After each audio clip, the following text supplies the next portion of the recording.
ವೇದಿಕೆ ಮೇಲೆ ಸಾನ್ನಿಧ್ಯವನ್ನು ವಹಿಸಿರುವಂಥ ಪರಮ ಪೂಜ್ಯರ ಪಾದಾರವಿಂದಗಳಲ್ಲಿ ಭಕ್ತಿಯಿಂದ ನಮಸ್ಕರಿಸುತ್ತಾ, ವೇದಿಕೆಯ ಮೇಲೆ ಉಪಸ್ಥಿತಿರುವಂಥ ಮಾತಾ ಭಗಿನಿ ಹಾಗೂ ಗಣ್ಯಮಾನ್ಯರೇ, ಸಮಿತಿ ಅಧ್ಯಕ್ಷರೇ, ಮಂಡಲದ ಅಧ್ಯಕ್ಷರೇ, ಸಜ್ಜನ ಬಂಧುಗಳೇ, ಶ್ರದ್ಧೆಯ ತಾಯಂದಿರೇ, ಸಂಘ ಶತಾಬ್ದಿ ವರ್ಷಾಚರಣೆಯ ಹಿನ್ನೆಲೆಯಲ್ಲಿ ದೇಶಾದ್ಯಂತ ಹಿಂದೂ ಸಮಾಜೋತ್ಸವ ನಡೆದಿದೆ. 2025ರಲ್ಲಿ ಸಂಘದ ಪ್ರತಿಯೊಂದು ಶಾಖೆ ಮಟ್ಟದಲ್ಲೂ ಸಹಿತ ಸಂಘದ ಪಥಸಂಚಲನಗಳು ನಡೆದವು. 2026 ಮುಗಿದೊಳಗೆ ವಿಜಯದಶಮಿವರೆಗೆ ಹಿಂದೂ ಸಮಾಜೋತ್ಸವ ಆಗಬೇಕು. ಸಂಘ 100 ವರ್ಷದ ಮಾಡಿದ ತಪಸ್ಸಿನ ಪರಿಣಾಮದಿಂದ ಸಮಾಜ ಜಾಗೃತಿ ಆಗಿದೆ. ಆ ಸಮಾಜದ ಹೊಣೆಗಾರಿಕೆ ಏನು, ಆ ಸಮಾಜದ ಕರ್ತವ್ಯವೇನು ಅನ್ನೋದನ್ನು ಹಿಂದೂ ಸಮಾಜದ ಮುಖಾಂತರ ಸಮಾಜಕ್ಕೆ ಅರ್ಪಿಸಬೇಕು ಅನ್ನೋ ದೃಷ್ಟಿಕೋನ ಇಟ್ಟುಕೊಂಡು ಈ ಸಮಾವೇಶಗಳು ನಡೆದವು. ಸಂಘ 1925ರಲ್ಲಿ ಪ್ರಾರಂಭ ಆಯಿತು. ಅದಕ್ಕಿಂತ ಮುಂಚೆನೂ ಈ ದೇಶ ಧರ್ಮವನ್ನು ಉಳಿಸ್ತಾ ಬಂದಿರುವಂಥ ಸಾವಿರಾರು ಜನ ದೇಶ ಪ್ರೇಮಿಗಳ ಕೆಲಸ ಮಾಡ್ಯಾರು. ಒಟ್ಟು 2000 ವರ್ಷದಲ್ಲಿ ದೇಶಕ್ಕಾಗಿ, ರಾಷ್ಟ್ರಕ್ಕಾಗಿ, ಧರ್ಮಕ್ಕಾಗಿ, ಸಿದ್ಧಾಂತಕ್ಕಾಗಿ ಬಲಿದಾನ ಮಾಡಿದವರು 50 ಕೋಟಿ. ಇವತ್ತು ಸುದೈವ ಶಾತ 140 ಕೋಟಿ ಭೂಮಿ ಮೇಲೆ ಇದ್ದೀವಿ. ಅಂದರೆ ಅವರು ಮಡಿದವರು 50 ಕೋಟಿ ಜನ. ಈ ಧರ್ಮವನ್ನು, ಸಂಸ್ಕೃತಿಯನ್ನು ಉಳಿಸೋದಕ್ಕೋಸ್ಕರ ಇಷ್ಟೊಂದು ತ್ಯಾಗ ಬಲಿದಾನಗಳಾಗಿವೆ. ಆ ಬಲಿದಾನದ ಹಿನ್ನೆಲೆಯಲ್ಲಿ ಹಿಂದುತ್ವಕ್ಕೆ ಯೂಟರ್ನ್ ಕೊಟ್ಟಂತ 5 ಮಹಾತ್ಮರು ಬರ್ತಾರೆ. ಉಳಿದವರೆಲ್ಲ ಮಹಾತ್ಮರು ಅಲ್ಲ ಅಂತ ಅಲ್ಲ, ಎಲ್ಲರೂ ಕೆಲಸ ಮಾಡ್ಯಾರ. ಆದರೆ ಯೂಟರ್ನ್ ಬದಲಾವಣೆ ತರುವಂಥ 5 ವ್ಯಕ್ತಿಗಳು ಈ ದೇಶದಲ್ಲಿ ಬರ್ತಾರೆ. ಮೊದಲಿನ ಶಂಕರಾಚಾರ್ಯರು 51 ಶಕ್ತಿಪೀಠಗಳನ್ನು ಮಾಡಿ, ಒಂದು ನದಿ, ಒಂದೇ ದೇಶ, ಒಂದೇ ಭಾರತ, ಒಂದೇ ಸಮಾಜ, ನಾವೆಲ್ಲ ಹಿಂದೂ, ನಾವೆಲ್ಲ ಬಂದು, ನಾವೆಲ್ಲ ಒಂದು ಅನ್ನೋ ಸಂದೇಶವನ್ನು ಕೊಟ್ಟರು. ಅದಾದ ನಂತರ ಚಾಣಕ್ಯರು ಬರ್ತಾರೆ. ಯಾವುದೇ ಮತ, ಪಂಥ, ಪಕ್ಷ ಏನೇ ಇರಲಿ ಅಧರ್ಮದ ಮಾರ್ಗದೊಳಗೆ ನಡಿಬಾರ್ದು. ಅಧರ್ಮ ಮಾರ್ಗದೊಳಗೆ ನಡೆಯೋರನ್ನು ಅಧರ್ಮದಿಂದ ನಾಶ ಮಾಡೋದೇ ಒಂದು ಧರ್ಮ ಅಂತ ಕೃಷ್ಣ ಹೇಳಿದ್ರು. ಹೀಗಾಗಿ ಅಧರ್ಮದ ಮಾರ್ಗದಲ್ಲಿರುವಂಥ ರಾಜ್ಯನನ್ನ ಸಿಂಹಾಸನದಿಂದ ಇಳಿಸಿ ಧರ್ಮ ಸಂಸ್ಥಾಪನೆ ಮಾಡುವಂಥ ರಾಜ್ಯನ ಕೊಡಿಸಿ ಚಾಣಕ್ಯ ಕೌಟಿಲ್ಯ ನೀತಿಯನ್ನು ಕೊಟ್ಟಂಥ ಚಾಣಕ್ಯರು. ಆನಂತರ 3ನೇದವ್ರು ಬರ್ತಾರೆ, ಛತ್ರಪತಿ ಶಿವಾಜಿ ಮಹಾರಾಜ್. ಹಿಂದ್ವಿ ಸ್ವರಾಜ್ಯವನ್ನು ಸ್ಥಾಪನೆ ಮಾಡಿದರು. 8 ದಿಕ್ಕಿನ ಶತ್ರುಗಳನ್ನ ಎದುರಿಸಿದಂಥ ಜಗದೇಕ ಶೂರ ಛತ್ರಪತಿ ಶಿವಾಜಿ. ಒಂದು ಕಡೆ ಆದಿಲ್ಶಾಹಿ, ಮುಘಲಶಾಹಿ, ಕುತುಬ್ಶಾಹಿ, ಇಮಾಮ್ಶಾಹಿ, ಬರಿದ್ಶಾಹಿ, ತಾನೇ ಪೋರ್ಚುಗೀಸರು, ಬ್ರಿಟಿಷರು ಇವರೆಲ್ಲರೂ ಶಿವಾಜಿನ ಮುಗಿಸ್ಬೇಕು ಅಂತ ಪ್ರಯತ್ನ ಮಾಡಿದರು. ಆದರೆ ಶಿವಾಜಿ ಬದುಕಿದ್ದು ಬರೀ 50 ವರ್ಷ. 12ನೇ ವರ್ಷಕ್ಕೆ ಸಂಘರ್ಷ ಪ್ರಾರಂಭ ಮಾಡಿದವರು 44ನೇ ವರ್ಷಕ್ಕೆ ಪಟ್ಟಾಭಿಷೇಕ ಆಗುತ್ತೆ. 50ನೇ ವರ್ಷಕ್ಕೆ ಅವರು ದೇಹಾಂತ ಆಗುತ್ತೆ. ಅಂದರೆ 350 ಕೋಟಿಗಳನ್ನು ಗೆದ್ದಾರು. ಅವರು ಪ್ರತಿ ಜೀವನದ ಬದುಕಿದ ಪ್ರತಿಯೊಂದು ದಿನಾನೂ ಯುದ್ಧ ಮಾಡ್ಯಾರು. ಯಾವ ಯುದ್ಧದಲ್ಲಿಯೂ ಸೋತಿಲ್ಲ. ಆ ಶಿವಾಜಿ ಜೀವನ ಚರಿತ್ರೆಯನ್ನು ನಮ್ಮ ಮಕ್ಕಳಿಗೆ ಹೇಳದೇ ಇರುವಂಥ ಮೋಸ ಮಾಡಿದ್ದು ಬ್ರಿಟಿಷರು. ಯಾವ ಟಿಪ್ಪು ಸುಲ್ತಾನ್ ಹುಲಿ ಕೊಂದಾನ, 20 ವರ್ಷದವ ಕಡ್ಗ ಹಿಡ್ಕೊಂಡು ಹುಲಿ ಕೊಲ್ಲೋದೇನು ಮಹತ್ವದ ಕೆಲಸ ಅಲ್ಲ. ಮೊನ್ನೆ ಮಂಡ್ಯದೊಳಗೆ ಅವ್ರ ತಾಯಿನ ಅಟ್ಯಾಕ್ ಮಾಡೈತೆ ಅಂತ ಚಿರ್ಚಿ ಸೀಡಿ ಹೋಗೋದ ಒಬ್ಬ ಸಣ್ಣ ಹುಡುಗ. ಆದ್ರೆ ಹುಲಿಯ ಹಲ್ಲಿನ, ಸಿಂಹದ ಹಲ್ಲಿನ ಜೊತೆ ಆಟ ಆಡ್ತಿದ್ದ ಶಕುಂತಲೆಯ ಮಗ ಭರತ. ಅವನು ನಾವು ಇತಿಹಾಸದೊಳಗೆ ನೋಡೇ ಇಲ್ಲ, ಭರತ ಯಾರು ಅನ್ನೋದು. ಶಿವಾಜಿ 12 ವರ್ಷ ನಾವಿದ್ದಾಗಲೇ ಗೋ ಹತ್ಯೆ ಮಾಡುವಂಥವನು ಕೈ ಕತ್ತರಿಸಿದ್ದ. ಅವಾಗ ಆದಿಲ್ ಶಾಹಿ ಕೇಳ್ತಾನೆ, ನನ್ನ ಕಾನೂನನ್ನು ಉಲ್ಲಂಘನೆ ಮಾಡಿ ನಿನಗೆ ಯಾವ ಶಿಕ್ಷೆ ಕೊಡಬೇಕು ಅಂತ ಶಿವಾಜಿನ. ಅವಾಗ ಶಿವಾಜಿ ಹೇಳ್ತಾನೆ, ನಾನೊಂದು ಪ್ರಶ್ನೆ ಕೇಳ್ತೀನಿ, ಆ ಪ್ರಶ್ನೆಗೆ ಉತ್ತರ ಕೊಟ್ಟು ನಿನ್ನ ಶಿಕ್ಷೆನ ಅನುಭವಿಸ್ತೀನಿ ಅಂತ ಹೇಳ್ತಾನೆ. ಅವಾಗ ಆದಿಲ್ ಶಾಹಿ ಕೇಳು ಅಂತ ಹೇಳ್ತಾನೆ, ನಿನ್ನ ತಾಯಿಯನ್ನ ರಸ್ತೆಯ ಮಧ್ಯದಲ್ಲಿ ಸೆರಗಿ ಹಿಡಿದು ಜಗ್ಗಿದ್ರೆ ಏನು ಮಾಡ್ತೀಯ ಅಂತ ಕೇಳ್ತಾನೆ. ಕತ್ತರಿಸಾಕ್ತೀನಿ ಅಂತ ಹೇಳ್ತಾನೆ ಅವ್ರು ಆದಿಲ್ ಶಾಹಿ. ಅದನ್ನ ನಾ ಮಾಡೀನಿ ಅಂತ ಛತ್ರಪತಿ ಶಿವಾಜಿ ಮಹಾರಾಜ್ 12 ವರ್ಷದ ಬಾಲಕ ಹೇಳ್ತಾನೆ. ಅವಾಗ ಆದಿಲ್ ಶಾಹಿಗೆ 100 ಚೋಳು ಒಮ್ಮೆ ಕಡ್ದಷ್ಟು ಗಾಬರಿ ಆಗ್ತದೆ. ಇದಕ್ಕೆ ಉತ್ತರನೇ ಇಲ್ಲ. 33 ಕೋಟಿ ದೇವಾದಿಗಳು ವಾಸಿಸುವಂತ ಪವಿತ್ರ ಗೋಮಾತೆಯನ್ನು ಹಂತ ಕತ್ತರಿಸಿ ನಮ್ಮ ಕೈ ಕತ್ತರಿಸೋದು ತಪ್ಪಲ್ಲ. ನೀ ಬರೀ ತಾಯಿ ಶರ್ಗ ಹಿಡಿದ್ರೆ ಕತ್ತರಿಸ್ತೀನಿ ಅಂತ ಹೇಳ್ತೀವಿ. ನನ್ನ ತಾಯಿಯನ್ನು ಕತ್ತರಿಸಿ ಅದಕ್ಕೆ ಕೈ ಕತ್ತರಿಸ್ತೀನಿ ಅಂತ ಹೇಳಿದಾಗ ಆದಿಲ್ ಶಾಹಿ ಹೇಳ್ತಾನೆ ಶಿವಾಜಿ ತಂದೆ, ಇವ್ನು ಕರ್ಕೊಂಡು ಹೋಗ್ಬಿಟ್ಟು, ಇವ್ನು ಕರ್ಕೊಂಡು ನನ್ನ ಮುಂದೆ ನಿಲ್ಲಿಸ್ಬಿಟ್ಟು ತಲೆ ಕೆಡ್ತೈತಿ ಅಂತ ಹೇಳ್ತಾನೆ. ಶಿಕ್ಷೆ ಕೊಡೋಕೆ ಆಗೋದಿಲ್ಲ. ಅದಕ್ಕೆ ಅವಾಗ ಯೋಚನೆ ಮಾಡ್ತಾನೆ ತಂದೆ, ಇದು ಸಿಂಹದ ಮರಿ ಸಹ್ಯಾದ್ರಿ ಬೆಟ್ಟದೊಳಗೆ ಬೆಳಿಬೇಕು, ಇಂಥ ಗುಲಾಮರ ಹತ್ರ ಇರಬಾರ್ದು ಅಂತ. ಆದಿಲ್ ಶಾಹಿ ಆಸಾಮ್ನೊಳಗೆ ಒಬ್ಬ ಸುಬೇದಾರ ಶಿವಾಜಿ ತಂದೆ. ಶಿವಾಜಿ ರಾಜನ ಮಗ ಅಲ್ಲ, ಒಬ್ಬ ಸಾಮಾನ್ಯ ಸುಬೇದಾರನ ಮಗ. ಒಂದೇ ಸೈನ್ಯವನ್ನು ಕಟ್ಟಿಕೊಂಡು ಇಡೀ ಇಸ್ಲಾಮೀಕರಣವನ್ನ ಮೊಘಲರನ್ನ ಮಟ್ಟ ಹಾಕಿದಂತ ಶ್ರೇಷ್ಠ ವ್ಯಕ್ತಿ. ಅವನ ಇತಿಹಾಸವನ್ನು ಓದಿದ್ರೆ ಸಾಕು, ಮಕ್ಕಳು ದೇಶಭಕ್ತರು ತಾವು ಆಟೋಮೆಟಿಕ್ ಆಗ್ತಾರೆ. ಆದ್ರೆ ಇತಿಹಾಸದೊಳಗೆ ಏನೈತಿ, ಒಂದು ದೊಡ್ಡ ಫೋಟೋ ಹಾಕೋದು ಶಿವಾಜಿದು. ಶಿವಾಜಿ ಜಿಜಾಮತೆ ಮಗ, ಶಹಾಜಿ ಮಗ, ಮರಾಠ ರಾಜ, ಮುಗಿತವನ ಇತಿಹಾಸ. ಇದನ್ನ ಹೇಳಿದ್ರೆ ಕುಸ್ತಿ ಹಿಡಿ ಅಂತ ಸುಣ್ಣದ ನೀರು ಕುಡಿಸಿದ್ರೆ ಕುಸ್ತಿ ಹಿಡಿತಾವ ಮಕ್ಕಳು, ನೆಲ ಹಿಡಿತಾವ. ಇದನ್ನ ತಪ್ಪು ಮಾಡ್ತಾ ಬಂದ್ರು. ಅದನ್ನ ನಮ್ಮೆಲ್ಲ ಗಮನಿಸಿದಂಥವ್ರು ಇನ್ನ 5ನೇದವ್ರು ಬರ್ತಾರೆ, 4ನೇದವ್ರು ಸ್ವಾಮಿ ವಿವೇಕಾನಂದ. ಜಗತ್ತಿನೊಳಗೆ ಹಿಂದುತ್ವದ ಬಗ್ಗೆ ಯಾವ ರೀತಿ ಕಲ್ಪನೆ ಇತ್ತಂದ್ರೆ, ಹಿಂದೂಗಳಂದ್ರೆ ಅನಾಗರಿಕರು, ಹಿಂದೂಗಳಂದ್ರೆ ಮಾನವೀಯತೆ ಇಲ್ಲದವರು, ಹಿಂದೂಗಳಂದ್ರೆ ಹುಟ್ಟಿದ ಮಕ್ಕಳನ್ನ ಗಾಡಿ ಒಗಿತಾರು, ಹಿಂದೂಗಳಂದ್ರೆ ತಾವ ಕಚ್ಚಾಡಿ ಸಾಯ್ತಾರು, ಹಿಂದೂಗಳಂದ್ರೆ ಬಿಕಾರಿಗಳು. ಇದೆಲ್ಲ ಬಡವರ ಫೋಟೋಗಳನ್ನು ತಗೋದು ಹಿಡ್ಕೊಂಡು ದುಡ್ಡು ಮಾಡುವಂತ ಪ್ರಯತ್ನ ಕ್ರಿಶ್ಚಿಯನ್ರು ಮಾಡ್ತಿದ್ರು. ಅವು ವೀರ ಸನ್ಯಾಸಿ ವಿವೇಕಾನಂದರು ಯೋಚನೆ ಮಾಡಿದರು, ಇಡೀ ಜಗತ್ತಿನೊಳಗೆ ಹಿಂದುತ್ವ ಅನ್ನೋದೊಂದು ಧರ್ಮ ಇದೆ. ಆ ಧರ್ಮ ಜಗತ್ತಿನ ಯಾವುದೇ ಧರ್ಮದ ಪೈಪೋಟಿ ಅಲ್ಲ, ಮತ್ತು ಸೈಡ್ ಇಫೆಕ್ಟ್ ಇಲ್ಲದೆ ಇರುವಂತ ಧರ್ಮ ಯಾವುದಾರು ಇದ್ರೆ ಜಗತ್ತಿನೊಳಗೆ ಒಂದೇ ಧರ್ಮ, ಅದು ಹಿಂದೂ ಧರ್ಮ. ಯಾವುದಕ್ಕೆ ಹುಟ್ಟಿದೆಯೋ ಅದಕ್ಕೆ ಸಾವಿದೆ, ಯಾವುದಕ್ಕೆ ಜನನ ಇದೆಯೋ ಅದಕ್ಕೆ ಮರಣ ಇದೆ. 1400 ವರ್ಷಗಳ ಹಿಂದೆ ಇಸ್ಲಾಮವನ್ನು ಸ್ಥಾಪನೆ ಮಾಡಿದಂಥ ಹಜರತ್ ಮೊಹಮ್ಮದ್ ಪೈಗಂಬರು ಕುರಾನ್ ಗ್ರಂಥವನ್ನು ಇಟ್ಟರು. ಅಂದ್ರೆ 1400 ವರ್ಷದಿಂದ ಹುಟ್ಟೈತೆ ಅಂದಂಗೆ ಆತ್ಲ, ಹುಟ್ಟಿಸಿದ ಒಬ್ಬ ಮನುಷ್ಯ ಅದಾನ ಅಂದಂಗೆ ಆತ್ಲ. 2026 ವರ್ಷಗಳಿಂದ ಕ್ರೈಸ್ತ ಮತ ಹುಟ್ಟಿತು. ಬೈಬಲ್ ಅನ್ನೋ ಗ್ರಂಥ ಇಟ್ಟ ಅಂದ್ರೆ ಅದು ಹುಟ್ಟಿದ ದಿನಾಂಕ, ಸಮಯ, ಸ್ಥಳ, ವ್ಯಕ್ತಿ ಅದಾನ. ಹಿಂದುತ್ವವನ್ನು ಯಾರು ಹುಟ್ಟಿಸಿದರು? ಇದಕ್ಕೆ ಜನನ ಇಲ್ಲ, ಮರಣದ ಪ್ರಶ್ನೆನ ಬರುವುದಿಲ್ಲ. ಹೀಗಾಗಿ ಜಗತ್ತಿನೊಳಗೆ ಧರ್ಮ ಅನ್ನೋದು ಯಾವುದಾದ್ರೆ ಸನಾತನ ಧರ್ಮ, ಹಿಂದೂ ಧರ್ಮ, ಭಾರತೀಯ ಸಂಸ್ಕೃತಿ, ಇಂಡಿಯನ್ ಕಲ್ಚರ್ ಯಾವ್ದು ಹೇಳ್ತಾರೆ ಅದು ಹಿಂದುತ್ವ. ಹಿಂದುತ್ವ ಅನ್ನೋದು ಸಾತ್ವಿಕ ಧರ್ಮ ಇರ್ಬೋದು, ಅದ್ರ ಯಾವ ಕಾಲಕ್ಕೂ ಸೋಲನ್ನು ಒಪ್ಪಿಕೊಳ್ಳುವಂತ ಧರ್ಮ ಇದಲ್ಲ. ಯಾಕಂದ್ರೆ 700 ವರ್ಷಗಳ ಕಾಲ ಮೊಘಲರು ಈ ದೇಶವನ್ನ ಲೂಟಿ ಮಾಡಿ ಸರ್ವನಾಶ ಮಾಡಿದರು, ಮತ್ತು ಪುನರ್ ಪ್ರತಿಷ್ಠಾಪನೆ ಮಾಡಿದೀವಿ ನಾವು. 200 ವರ್ಷಗಳ ಕಾಲ ಬ್ರಿಟಿಷರು ದಬ್ಬಾಳಿಕೆ ಮಾಡಿ ದೇಶವನ್ನು ಕೈಗೆ ಅವರು ಕಪಿಮುಷ್ಟಿಗೆ ತಗೊಂಡಿದ್ರು. ಅದನ್ನು ವಾಪಸ್ ಕೊಡೋದಕ್ಕೆ ನಾವು ಸ್ವಾತಂತ್ರ್ಯ ತಗೊಂಡಿವಿ. ಹಿಂದುತ್ವ ಅಂದ್ರೆ ಶಕ್ತಿ ಆರಾಧಕರು ನಾವು. ಎಲ್ಲಾ ದೇವರುಗಳು, ಹಿಂದೂ ದೇವರುಗಳು ನೋಡ್ರಿ, ಯಾವ ಕಾಲೇ ಕೈಲಿ ಕುತ್ತೇ ಇಲ್ಲ ದೇವರುಗಳು. ಎಲ್ಲಾ ದೇವರ ಕೈ ತ್ರಿಶೂಲ, ಕೊಡ್ಡಿಗಿ, ಬರಕ್ಷಿ, ಯಾವ್ದಾದ್ರೂ ಒಂದು ಆಯುಧ ಇದೆ. ಲಕ್ಷ್ಮಿ ಅಷ್ಟು ಶಾಂತದಾಳಂದ್ರೆ ಅಕ್ಕಿಗೆ ಒಂದು ಆಯುಧ ಇದೆ. ಗಣಪತಿ ಅಷ್ಟು ಶಾಂತದಾನಂದ್ರೆ ಅವ್ನ ಕೈ ಒಂದು ಕೊಡ್ಲಿ ಆಯುಧ ಇದೆ. ಶಕ್ತಿ ಆರಾಧಕರು ನಾವು. ಎಲ್ಲಿ ಶಕ್ತಿ ಇರ್ತೈತೋ ಅಲ್ಲಿ ಭಕ್ತಿ, ಶಾಂತಿ, ನೆಮ್ಮದಿ ಎಲ್ಲ ಇರೋದಕ್ಕೆ ಸಾಧ್ಯ. ಅಶ್ವಮ್ನೈವ ಗಜಮ್ನೈವ ವ್ಯಾಘ್ರಮ್ನೈವ ಚ ನೈವ ಚಹ ಅಜಾಪತ್ರಂ ಬಲಿಂ ದಿದ್ಯಾ ದೇವೋ ದುರ್ಬಲಘಾತಕ ಅಂತ ಒಂದು ಶ್ಲೋಕ ಹೇಳ್ತೈತೆ. ಯಾವ ಬಲಿಯನ್ನ ಕೇಳು, ಹುಲಿ, ಸಿಂಹ, ಆನೆಗಳನ್ನ ಕೇಳೋದಿಲ್ಲ, ಕುರಿ, ಮೇಕೆ, ಕೋಳಿಗಳನ್ನ ಕೇಳ್ತಾವ. ಅಂದ್ರೆ ದುರ್ಬಲರನ್ನ ದೇವರು ಕೂಡ ಕ್ಷಮಿಸೋದಿಲ್ಲ. ಅದಕ್ಕೆ ದೇವರ ಶಕ್ತಿಯ ಸಂಕೇತ ಅಷ್ಟ ಕೈಗಳು, ಚತುರ್ಭುಜ, ಎಲ್ಲಾ ಕೈಯೊಳಗೆ ಆಯುಧ, ಇದೆಲ್ಲ ಇರೋದ್ರ ಸಂಕೇತ ಹಿಂದುತ್ವ. ಇದರ ಆಧಾರದ ಮೇಲೆ 2000 ವರ್ಷಗಳ ಸಂಘರ್ಷವನ್ನು ನಾವು ಎದುರಿಸಿದ್ವಿ. 2000 ವರ್ಷಗಳ ಸಂಘರ್ಷ ಎದುರಿಸಿ ಪುನಃ ಎದ್ದು ನಿಂತ ಯಾವುದೇ ಸಂಸ್ಕೃತಿ ಅದು ಜಗತ್ತಿನೊಳಗೆ ಹಿಂದೂ ಸಂಸ್ಕೃತಿ ಮಾತ್ರ. ಅಂತ ಶ್ರೇಷ್ಠ ಸಂಸ್ಕೃತಿಯೊಳಗೆ ಹುಟ್ಟುವುದೇ ನಮ್ಮ ಪೂರ್ವಜನ್ಮದ ಪುಣ್ಯ. ಇವತ್ತು ಚೀನಾ ನಮ್ಮ ಶತ್ರು ಇರ್ಬೋದು, ಸಾಂಸ್ಕೃತಿಕವಾಗಿ ರಾಯಭಾರಿಗಳು ನಾವು. ಬುದ್ಧಂ ಶರಣಂ ಗಚ್ಚಾಮಿ ಅಂತ ಕಲಿಸಿಕೊಟ್ಟವ್ರು ಭಾರತದವ್ರು. ಇವತ್ತಿನ ಜಗತ್ತಿನ 740 ಕೋಟಿಗಳ ಪೈಕಿ 350 ಕೋಟಿ ಜನ ವಿಶ್ವದೊಳಗೆ ಹಿಂದುತ್ವವನ್ನು ಒಪ್ತಾರೆ, ರಾಷ್ಟ್ರೀಯತೆಯನ್ನು ಒಪ್ತಾರೆ. ಸೌದಿ ಅರೇಬಿಯಾದೊಳಗೆ ಯೋಗ ಮಾಡ್ತಾರೆ, ಯೋಗಾಸನ ಮಾಡ್ತಾರೆ. ಇಂಡೋನೇಷ್ಯಾದೊಳಗೆ ಭಗವದ್ಗೀತೆಯನ್ನ ಪಠ್ಯಕ್ರಮದೊಳಗೆ ಇಟ್ಟಾರೆ, ಟೆಕ್ಸ್ಟ್ ಬುಕ್ ಮಾಡ್ಯಾರ.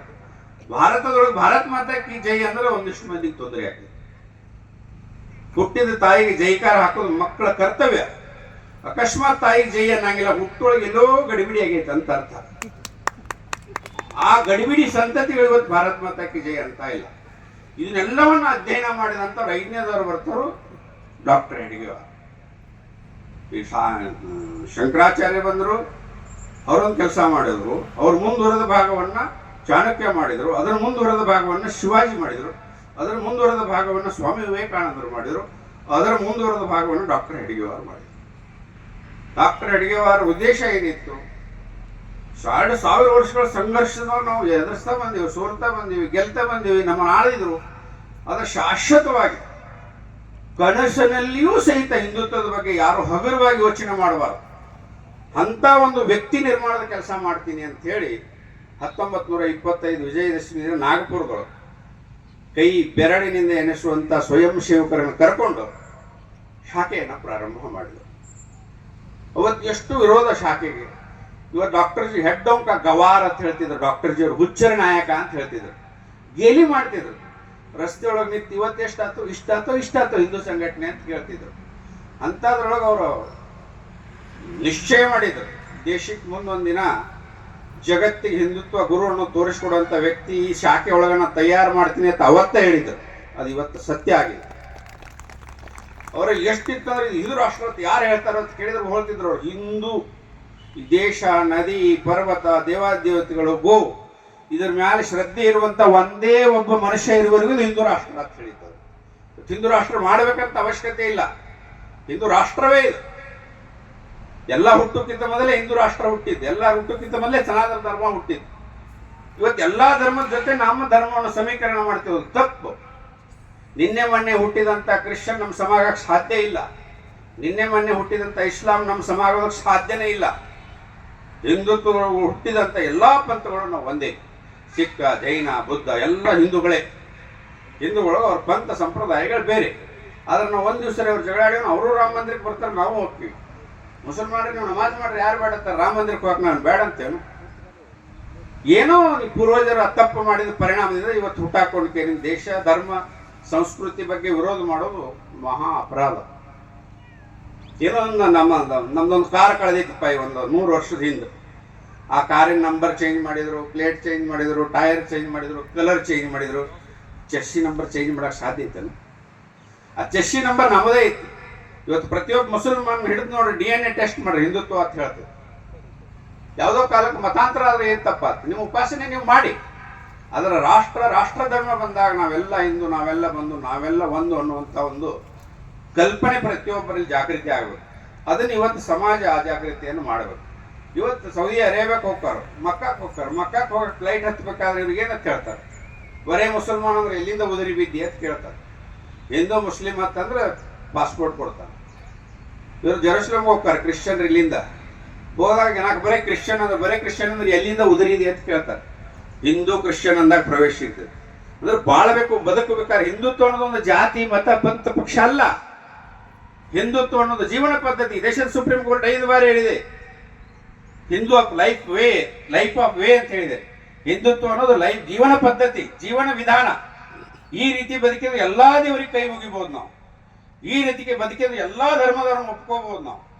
ಈ ರೀತಿ ಬದುಕಿದ್ರೆ ಎಲ್ಲಾ ಮಾನವರು ಒಂದೇ ಅಂತ ಹೇಳ್ಬೋದು ನಾವು. ವಸು ದೈವ ಕುಟುಂಬಕಂ, ವಿಶ್ವವೇ ಒಂದು ಕುಟುಂಬ ಅಂತ ಹೇಳಿದವರು ನಾವು. ಹಿಂದೂಗಳೇ ಒಂದು ಕುಟುಂಬ ಅಂತ ನಮ್ಮವ್ರು ಹೇಳಿಲ್ಲ. ಸರ್ವೇ ಜನ ಸುಖಿನೋ ಭವಂತು, ಜಗತ್ತಿನ ಎಲ್ಲಾ ಮಾನವರು ಸುಖವಾಗಿರ್ಲಿ ಅಂತ ಹೇಳಿ ನಾವು. ಹಿಂದೂ ಜನ ಸುಖಿನೋ ಭವಂತು ಅಂತ ಹೇಳಿಲ್ಲ. ತಾಕತ್ತಿದ್ರೆ ಇವತ್ತು ಇಸ್ಲಾಂದವ್ರಿಗೆ ಹೇಳೋಣ ಸರ್ವೇ ಜನ ಸುಖಿನೋ ಭವಂತು ಅಂತ. ಕ್ರೈಸ್ತರಿಗೆ ಹೇಳೋಣ ನೋಡೋಣ. ಯಾವ ಇಸ್ಲಾಮನ್ನು ಒಪ್ಪುದಲ್ಲ ಅವ ಕಾಫಿರ್ ಅಂತ, ಯಾವ ಕ್ರೈಸ್ತ ಮತವನ್ನು ಒಪ್ಪುದಲ್ಲ ಅವ ಪಾಪಿ ಅಂತ. ನಮ್ಮಲ್ಲಿ ಚಾರ್ವಕ ಮಹರ್ಷಿನೂ ನಮ್ಮನ್ನು ಬೈತಿದ್ದ, ಸಾಲ ಮಾಡ್ರಿ, ತುಪ್ಪತ್ತಿದ್ದೆ, ಸುಡುಗಾಡು ಮಾಡ್ರಿ, ದೇವರಾಗಿರೋ ಎಲ್ಲ ಸುಳ್ಳು ಅಂತ ಹೇಳ್ತಿದ್ದ. ಅವನು ಋಷಿ ಅಂತ ಒಪ್ಕೊಂಡೇವು ನಾವು, ಚಾರ್ವಕ ಮಹರ್ಷಿನ. ಅಂತ ಶ್ರೇಷ್ಠವಾದಂಥ ಸಂಸ್ಕೃತಿ ಇದು ಸಂಸ್ಕೃತಿ. ಈ ಬುದ್ಧ ಲೋಕಾರ್ಪಣೆ ಹೊಂಟಾಗ ಒಂದು ಹಾವು ಬಂತದ. ಹಾವು ಬಂದಾಗ ಬೋಧನೆ ಮಾಡಿದರು, ಯಾರಿಗೂ ಕಚ್ಚಬೇಡ, ಪ್ರಾಣ ಹಾನಿ ಮಾಡಬೇಡ. ಅವಾಗ ಅದ್ರ ಮಾತು ಕೇಳಿದ ಸುಮ್ಮ ಕೂತದ. ಎಲ್ಲಾರು ಒಂದು ಕಲ್ಲು ಹೋಗೋದು ಮೈ ತುಂಬ ಗಾಯ ಮಾಡಿದಾರೆ. ವಾಪಸ್ ಬುದ್ಧ ಬಂದು ಕೇಳಿದ್ರ, ನಾವು ಕಚ್ಚ ಕೇರಿನ ಕಲಾಶ ಮಾಡ್ತಿದ್ವಿ, ನಾನು ಇವತ್ತು ಈ ಪರಿಸ್ಥಿತಿಗೆ ತಂದಾರೆ ಏನ್ ಮಾಡೋದು ಅಂತ. ಅವಾಗ ಬುದ್ಧ ಹೇಳಿದ, ನಿನ್ನ ಕಚ್ಚಬೇಡ ಅಂತ ಹೇಳಿ, ಬುಸ್ ಅನ್ಬೇಡ ಅಂತ ಹೇಳಿಲ್ಲ ಅಂತ ಹೇಳಿ. ನಾ ತಪ್ಪು ತಿಳ್ಕೊಂಡಿ ಅಂತ ಹೇಳಿದ್ರು. ಅದಕ್ಕೆ ಯಾವುದೇ ಪ್ರಾಣಿ ಹಾವು ಮಾಡ್ಬೇಕಾದ್ರೆ ಒಮ್ಮೆ ಕಚ್ಚಂಗಿಲ್ಲ, ಮೊದಲು 2 ಸಲ ವಾರ್ನಿಂಗ್ ಕೊಡ್ತೈತಿ. ಸತ್ತೊಕ್ಕಿ, ಹುಷಾರಿರ, ದೂರ ಸರಿ ಅಂತ ಟೊಸ್ ಮಾಡ್ಬೇಕು. ಆಮೇಲೆ ಮೇಕೆ ಬಂದಾಗ ಕಸ್ತೈತಿ. ಒಂದು ಪ್ರಾಣಿಗೂ ಯಾರು ಐತಿ. ಹಿಂದೂಗಳಂದ್ರೆ ಗೋಳೆಗಳ ಜಗತ್ತಿನೊಳಗೆ ನಮ್ಗೆ ಬದುಕು ಹಕ್ಕಿಲ್ಲ. ಮುಸಲ್ಮಾನಿಗೆ 45 ದೇಶ ಇವೆ, ಕ್ರೈಸ್ತರಿಗೆ 75 ದೇಶ ಇವೆ. ಹಿಂದೂಗಳಿಗೆ ಇರೋದು ಒಂದೇ ಒಂದು ದೇಶ, ಭಾರತ. ಈ ಭಾರತದೊಳಗೆ ನಾವು ಗಟ್ಟಿ ಆಗಲಿಲ್ಲ, ಜಗತ್ತಿನೊಳಗೆ ಯಾರು ನಮ್ಮನ್ನು ಕ್ಷಮಿಸೋದಿಲ್ಲ. 85% ಇದ್ದಾಗ ಏನು ಕಿತ್ಕೊಳ್ಳೋಕ್ಕಾಗಿಲ್ಲ. ಈಗ ಅವ್ರು ಬಡಿತಾರೆ, ಇವ್ರು ಬಡಿತಾರೆ ಅಂತ ಬರ್ತಾರೆ ಅಂದ್ರೆ ನಾವು ಅದು ಒದೀತೀವತ್ತು, ಎಲ್ಲರೂ ಓದ್ಬಿಡ್ತಾರೆ. ಅದಕ್ಕೆ ಬಲಮು ಪಾಶ್ವ ಅಂತ ಹೇಳ್ತೇವೆ, ಶಕ್ತಿಯನ್ನು ಆರಾಧನೆ ಮಾಡಬೇಕು. ದುರ್ಬಲ ಯಾರನ್ನೂ ಕ್ಷಮಿಸೋದಿಲ್ಲ. ನಾ ಪೈಲ್ವಾನ್ ಆಗೋದು ಮತ್ತೊಬ್ಬನ ಹೊಡೆಯೋಕ್ಕಲ್ಲ, ನನ್ನ ಆರೋಗ್ಯವನ್ನು ರಕ್ಷಣೆ ಮಾಡೋದು. ಏರಿ ಬಂದರೆ ಹೇರಾಕ್. ಇದು ಸಾಮಾನ್ಯ ಜನರಿಗೂ ಅರ್ಥ ಆಗ್ಬೇಕು. ಡಾಕ್ಟರ್ ಜಿ ಅವರು ಇದನ್ನೇ ಕಲಿಸಿದ್ರು ಸಂಘದ ಶಾಖೆ ಒಳಗೆ. ಆ ಸಂಘದ ಶಾಖೆಯನ್ನು ಮಟ್ಟ ಹಾಕ್ಬೇಕಂತೇಳಿ ದೇಶದ ಮೊದಲ ಪ್ರಧಾನಿ ಏನು ಹೇಳಿದ್ರು ಅಂದ್ರೆ, ಐ ಆಮ್ ಆಕ್ಸಿಡೆಂಟ್ಲಿ ಹಿಂದೂ ಅಂತ ಹೇಳಿದ್ರು ಅವರು. ಆ ಆಕ್ಸಿಡೆಂಟ್ ಎಲ್ಲಿ ಆಗಿತ್ತು ಅದು ಭಗವಂತಗೆ ಗೊತ್ತು. ಅದ್ರ ಜೊತೆ ಇನ್ನೊಂದು ಹೇಳಿದ್ರು, ಕತ್ತಿ ಅಂತ ಕರಿಬೇಕಾದ್ರೆ ನಾನು ಹಿಂದೂ ಅಂತ ಕರಿಬೇಡಿ ಅಂತ ಹೇಳಿದ್ರು.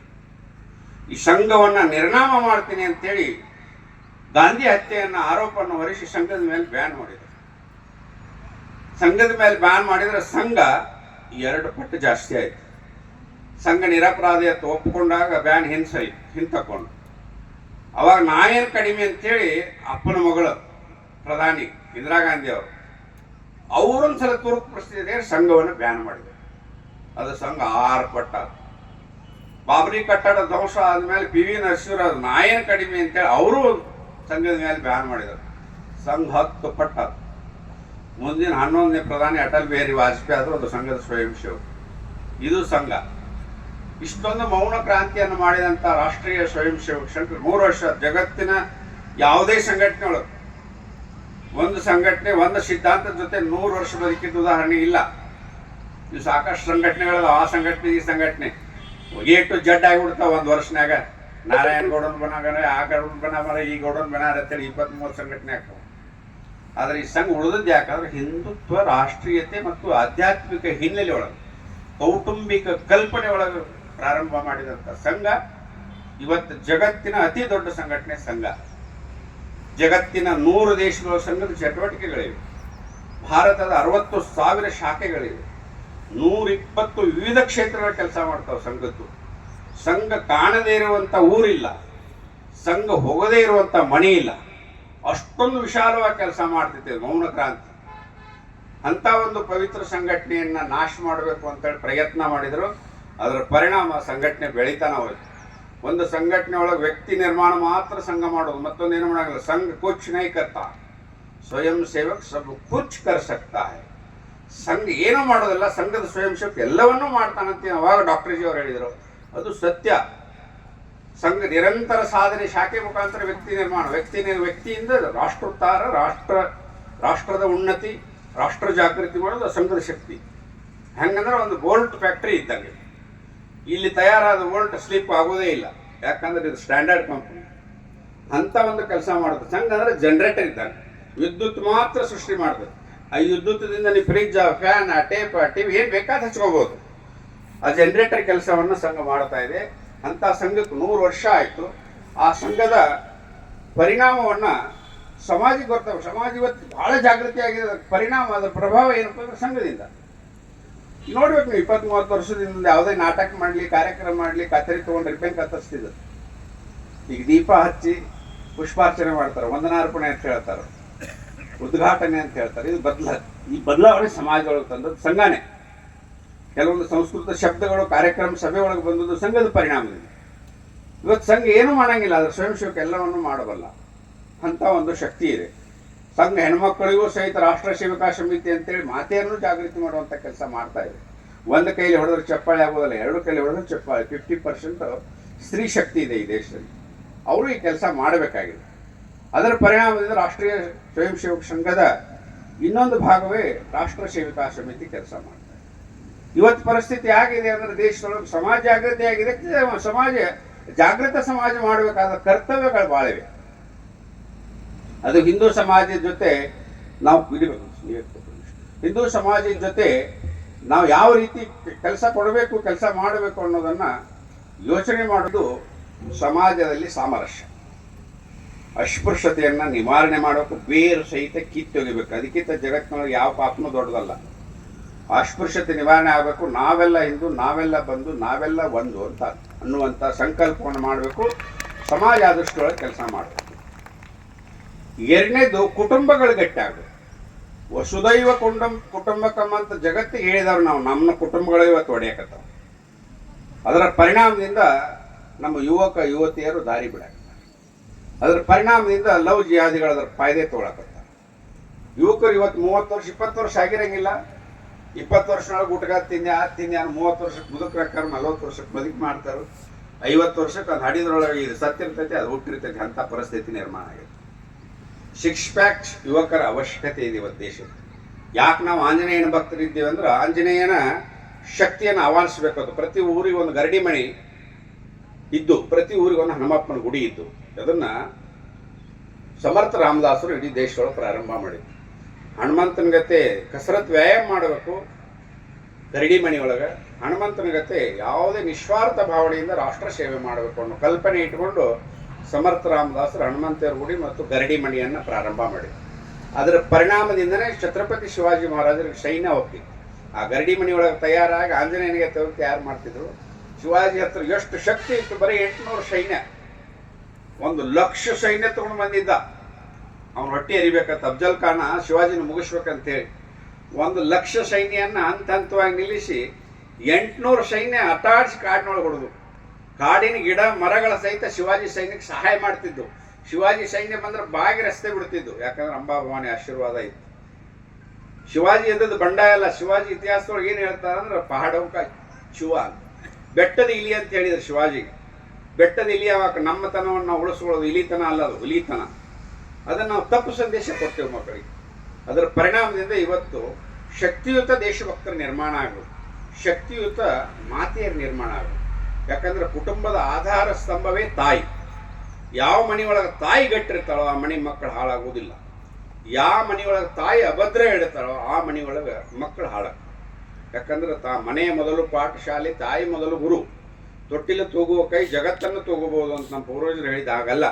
ಉಪ್ಪಿಗಿಂತ ರುಚಿ ಇಲ್ಲ, ತಾಯಿಗಿಂತ ಬಂಧು ಇಲ್ಲ ಅಂತ ಯಾಕೆ ಹೇಳಿದ್ದಂದ್ರೆ ವಸುದೈವ ಕುಟುಂಬಕ್ಕೆ ಯಾಕೆ ಹೇಳಿದ್ರೆ ಭಾರತ ಮಾತೆ ಅಂತ ನಾವು ಯಾಕೆ ಅನ್ನೋದಂದ್ರೆ ಈ ಕುಟುಂಬವನ್ನು ನಿರ್ವಹಣೆ ಮಾಡುವಂಥ ಸಾಮರ್ಥ್ಯ ಶಕ್ತಿ ಇರೋದು ತಾಯಂದಿರಿಗೆ.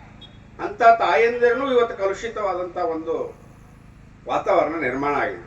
ಯಾಕಂದ್ರೆ ನಮ್ಗೆ ಗೊತ್ತಿಲ್ಲದೇನೆ ಮನೆಯೊಳಗೆ ಅಂಟಿ ಅಂಕಲ್ ಅನ್ನುವಂಥ ಪದಗಳು ಬಂದವು. ಅದ್ರ ಮಕ್ಕಳು ಅಂಟಿ ಅಂಕಲ್ ಸಾರಿ ಬಾಯ್ ಬಾಯ್ ಟಾಟಾ ಇಟ್ಟು ಹೇಳಿಬಿಟ್ರೆ ಮುಗಿದು ತಾವು ಮಾತಾಡೋ ಅವಶ್ಯಕತೆನೇ ಇಲ್ಲ, ಎಲ್ಲರಿಗೂ ಇದೇ ಯೂಸ್ ಆಗ್ತದೆ. ಇಷ್ಟರಿಂದ ಅವನು ತಲೆಯೊಳಗಿರುವಂಥ ಸಾಹಿತ್ಯ ಭಂಡಾರ, ಶಬ್ದ ಭಂಡಾರ ಕುಗ್ಗುತ್ತಾ ಇದೆ. ಅದೇ ನಮ್ಮ ಭಾಷೆ ಒಳಗೆ ಚಿಕ್ಕಮ್ಮ, ದೊಡ್ಡಮ್ಮ, ಅಕ್ಕ, ತಂಗಿ ಇದೆಲ್ಲ ಕರೆಯುವಾಗ ನನ್ನ ಸಂಬಂಧ ಅಕ್ಕಿ ಜೊತೆ ಏನೈತೆ ಅನ್ನೋದನ್ನ ನೆನಪು ಮಾಡಿಕೊಡ್ತೇವೆ. ಅತ್ತಿಗೆ ಅಂತ ಕರೆದಾಗ ಅತ್ತಿಗೆ ಜೊತೆ ನಾ ಹೆಂಗಿರ್ಬೇಕು ಅನ್ನೋದು ಆ ಶಬ್ದ ನೆನಪು ಮಾಡಿಕೊಡ್ತೇವೆ. ತಂಗಿ ಅಂತ ಕರೆದಾಗ ತಂಗಿ ಜೊತೆ ನಾ ಹೆಂಗಿರ್ಬೇಕು ಅನ್ನೋದು ಆ ಶಬ್ದ ನೆನಪು ಮಾಡಿಕೊಡ್ತೇವೆ. ಈ ಪ್ರತಿಯೊಂದು ಪದದ ಜೊತೆ ನನ್ನ ಜವಾಬ್ದಾರಿ ಏನು ಅನ್ನೋದನ್ನ ನೆನಪು ಮಾಡಿಕೊಡ್ತೇವೆ. ಅದರಿಂದ ಅನೈತಿಕತೆಗಳು ಕಡಿಮೆ ಆಗ್ತಿದ್ವು. ಇವತ್ತು ಅಂಟಿ ಅಂದ್ಬಿಡ್ತಾರೆ. ಅಂಟಿ ಅಂದ್ರೆ ಒಂದು ಹೆಣ್ಣು, ಅದು ವಯಸ್ಸಿಲ್ಲ, ಏನಿಲ್ಲ, ಅಂಟಿ ಪ್ರೀತಿ ಹತ್ತು ಹೇಳ್ಬೋದು, ಅಂತ ಸ್ಥಿತಿ ನಿರ್ಮಾಣ ಆಗಿದೆ. ಅದೆಲ್ಲ ಸರಿಬೇಕಂದ್ರೆ ನಮ್ಮದೇ ಕಲ್ಚರ್. ಇಂಗ್ಲಿಷ್ ಕಲಿಯೋದು ತಪ್ಪಂತ ಹೇಳಕತ್ತಿಲ್ಲ. ಬಂಗಾರಪ್ಪ ಅಂತಾರೆ, ಸ್ಟೋನ್ ಫಾದರ್ ಅನ್ನಕ್ ಆಗುದಿಲ್ಲ ಇಂಗ್ಲಿಷ್ ಕಲಿತೇವೆ ಅಂತೇಳಿ. ಗೋಲ್ಡನ್ ಫಾದರ, ಸ್ಟೋನ್ ಫಾದರ, ಕಲ್ಲಪ್ಪ, ಬಂಗಾರಪ್ಪ ಅಂತ ಕರೆಯಕ್ ಆಗುದಿಲ್ಲ. ಯಾಕಂದ್ರೆ ನಮ್ಮ ಕಲ್ಚರ್ ಇಟ್ಕೊಂಡು ನಮ್ಮ ಮಕ್ಕಳು ಬೆಳೆಸ್ಬೇಕು. ಇವತ್ತು ಬರ್ತ್ಡೇ ಮಾಡ್ಬೇಕಾದ್ರೆ ನಾವು ಎಷ್ಟು ವಿಕೃತ ಆಗಿವಿ ಅಂದ್ರೆ ನಮ್ಗೆ ಹನುಮ ಜಯಂತಿ ಮಾಡಕ್ ಬರ್ತೈತಿ, ರಾಮನವಮಿ ಮಾಡಕ್ ಬರ್ತೈತಿ, ಗೋಕುಲಾಷ್ಟಮಿ ಮಾಡಕ್ ಬರ್ತೈತಿ. ಎಲ್ಲಾ ಜಯಂತಿಗಳನ್ನ ಅದ್ಧೂರಿಯಾಗಿ ಮಾಡ್ತೇವೆ, ಸಾಂಪ್ರದಾಯಿಕವಾಗಿ ಮಾಡ್ತೇವೆ. ನಮಗೆ ಹುಟ್ಟಿದಂಥ ಮಗುವಿನ ಬರ್ತಡೇ ಹೆಂಗೆ ಮಾಡ್ಬೇಕು ಅನ್ನೋ ಗೊಂದಲದೊಳಗೆ ನಾವು ಅದೀವಿ. ಮಕ್ಕಳ ಮನೆಯೊಳಗೆ ಇರಿದವ್ರು ಮಕ್ಕಳ ಮನೆಗೆ ಹೋಗಿ ಚಾಕು ತೊಗೊಂಬಾರ್ದು, ಬೇಕರಿಗೆ ಹೋಗಿ ಕೇಕ್ ತೊಗೊಂಬಾರ್ದು. ಅಟ್ಟ ಸಾಲಂಗಿಲ್ಲ ಅಂತೇಳಿ ತಾಯಿ ತಂದೆ ಜೊತೆ ನಿಂತು ಅದನ್ನು ಕತ್ತರಿಸಕ್ಕೆ ಕಲ್ಸುದು. ಕತ್ತರಿಸೋದು ಅಟ್ಟ ಸಮಾಧಾನ ಆಗಿಲ್ಲ, ದೀಪ ಊದಕ್ಕೆ ಕಲ್ಸು. ದೀಪ ಊದುವಾಗ ಒಂದು ನನಗೆ ಜೊಲ್ಲು ಸಿಡಿಯತೈತಿ ತಾಯಿ ತಂದೆ ಮಗೊಂದು ಯಾವ್ದಾರು ಒಂದು. ಅದನ್ನು ಬಂದಂಥ ಗೆಸ್ಟ್ಗಳ ಬಾಯಾಗಿಡೋದು, ಇದು ಪ್ರಾಣಿಗಳು ಸಹಿತ ಮಾಡೋದು. ಇದನ್ನ ನಾವು ಇವತ್ತು ಮಾಡಾಕತ್ತೇವೆ.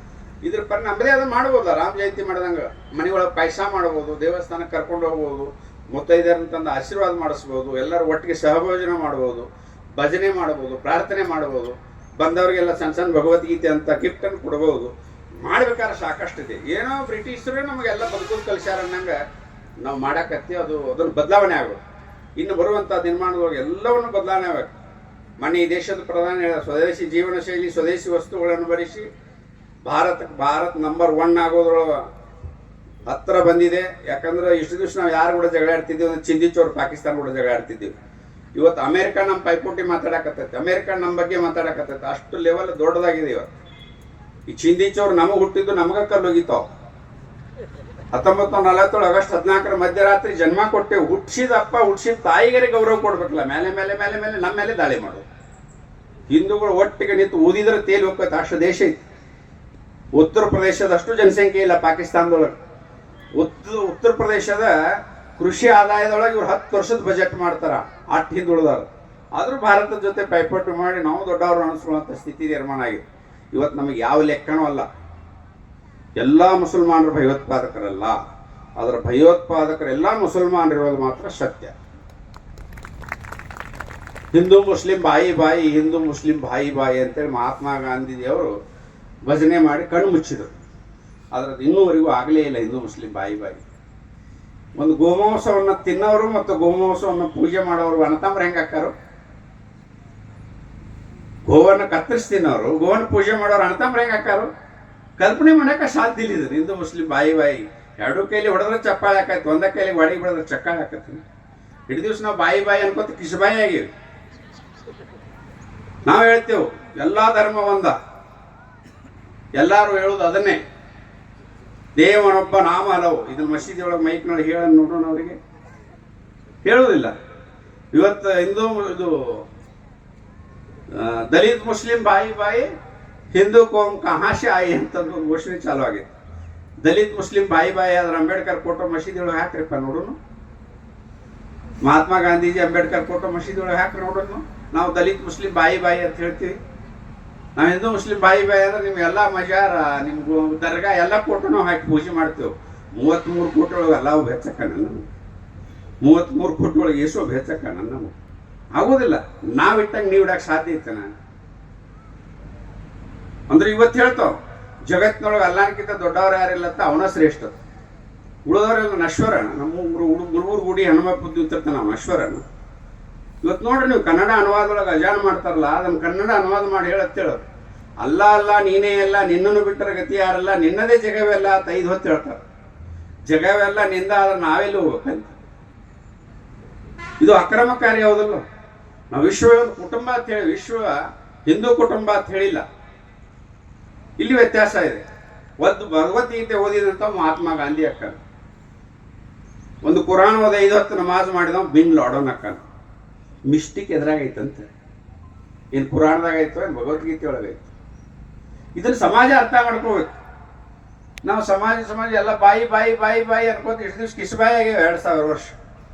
ಜಾಗೃತ ಸಮಾಜ. ನಮ್ಮ ಅರಿವು ನಮಗಿರ್ಬೇಕು. ನಮ್ಮ ಪೂರ್ವಜರು, ನಮ್ಮ ದೇವಾದಿ ದೇವತೆಗಳು, ನಮ್ಮ ಮಹಾಪುರುಷರು ನಮ್ಮ ಬಗ್ಗೆ ಇದ್ರೆ ಮಾತ್ರ, ಅದ್ರ ಬಗ್ಗೆ ಅಭಿಮಾನ ಇದ್ರೆ ಮಾತ್ರ ಆ ಮನೆ ಹುಟ್ಟಿದ ಸಾರ್ಥಕ ಆಕೈತಿ. ಇರ್ಲಿಕ್ಕಂದ್ರೆ ಆ ಮನಿ ಮಗ ಆಗಕ್ಕೆ ಸಾಧ್ಯನೇ ಇಲ್ಲ.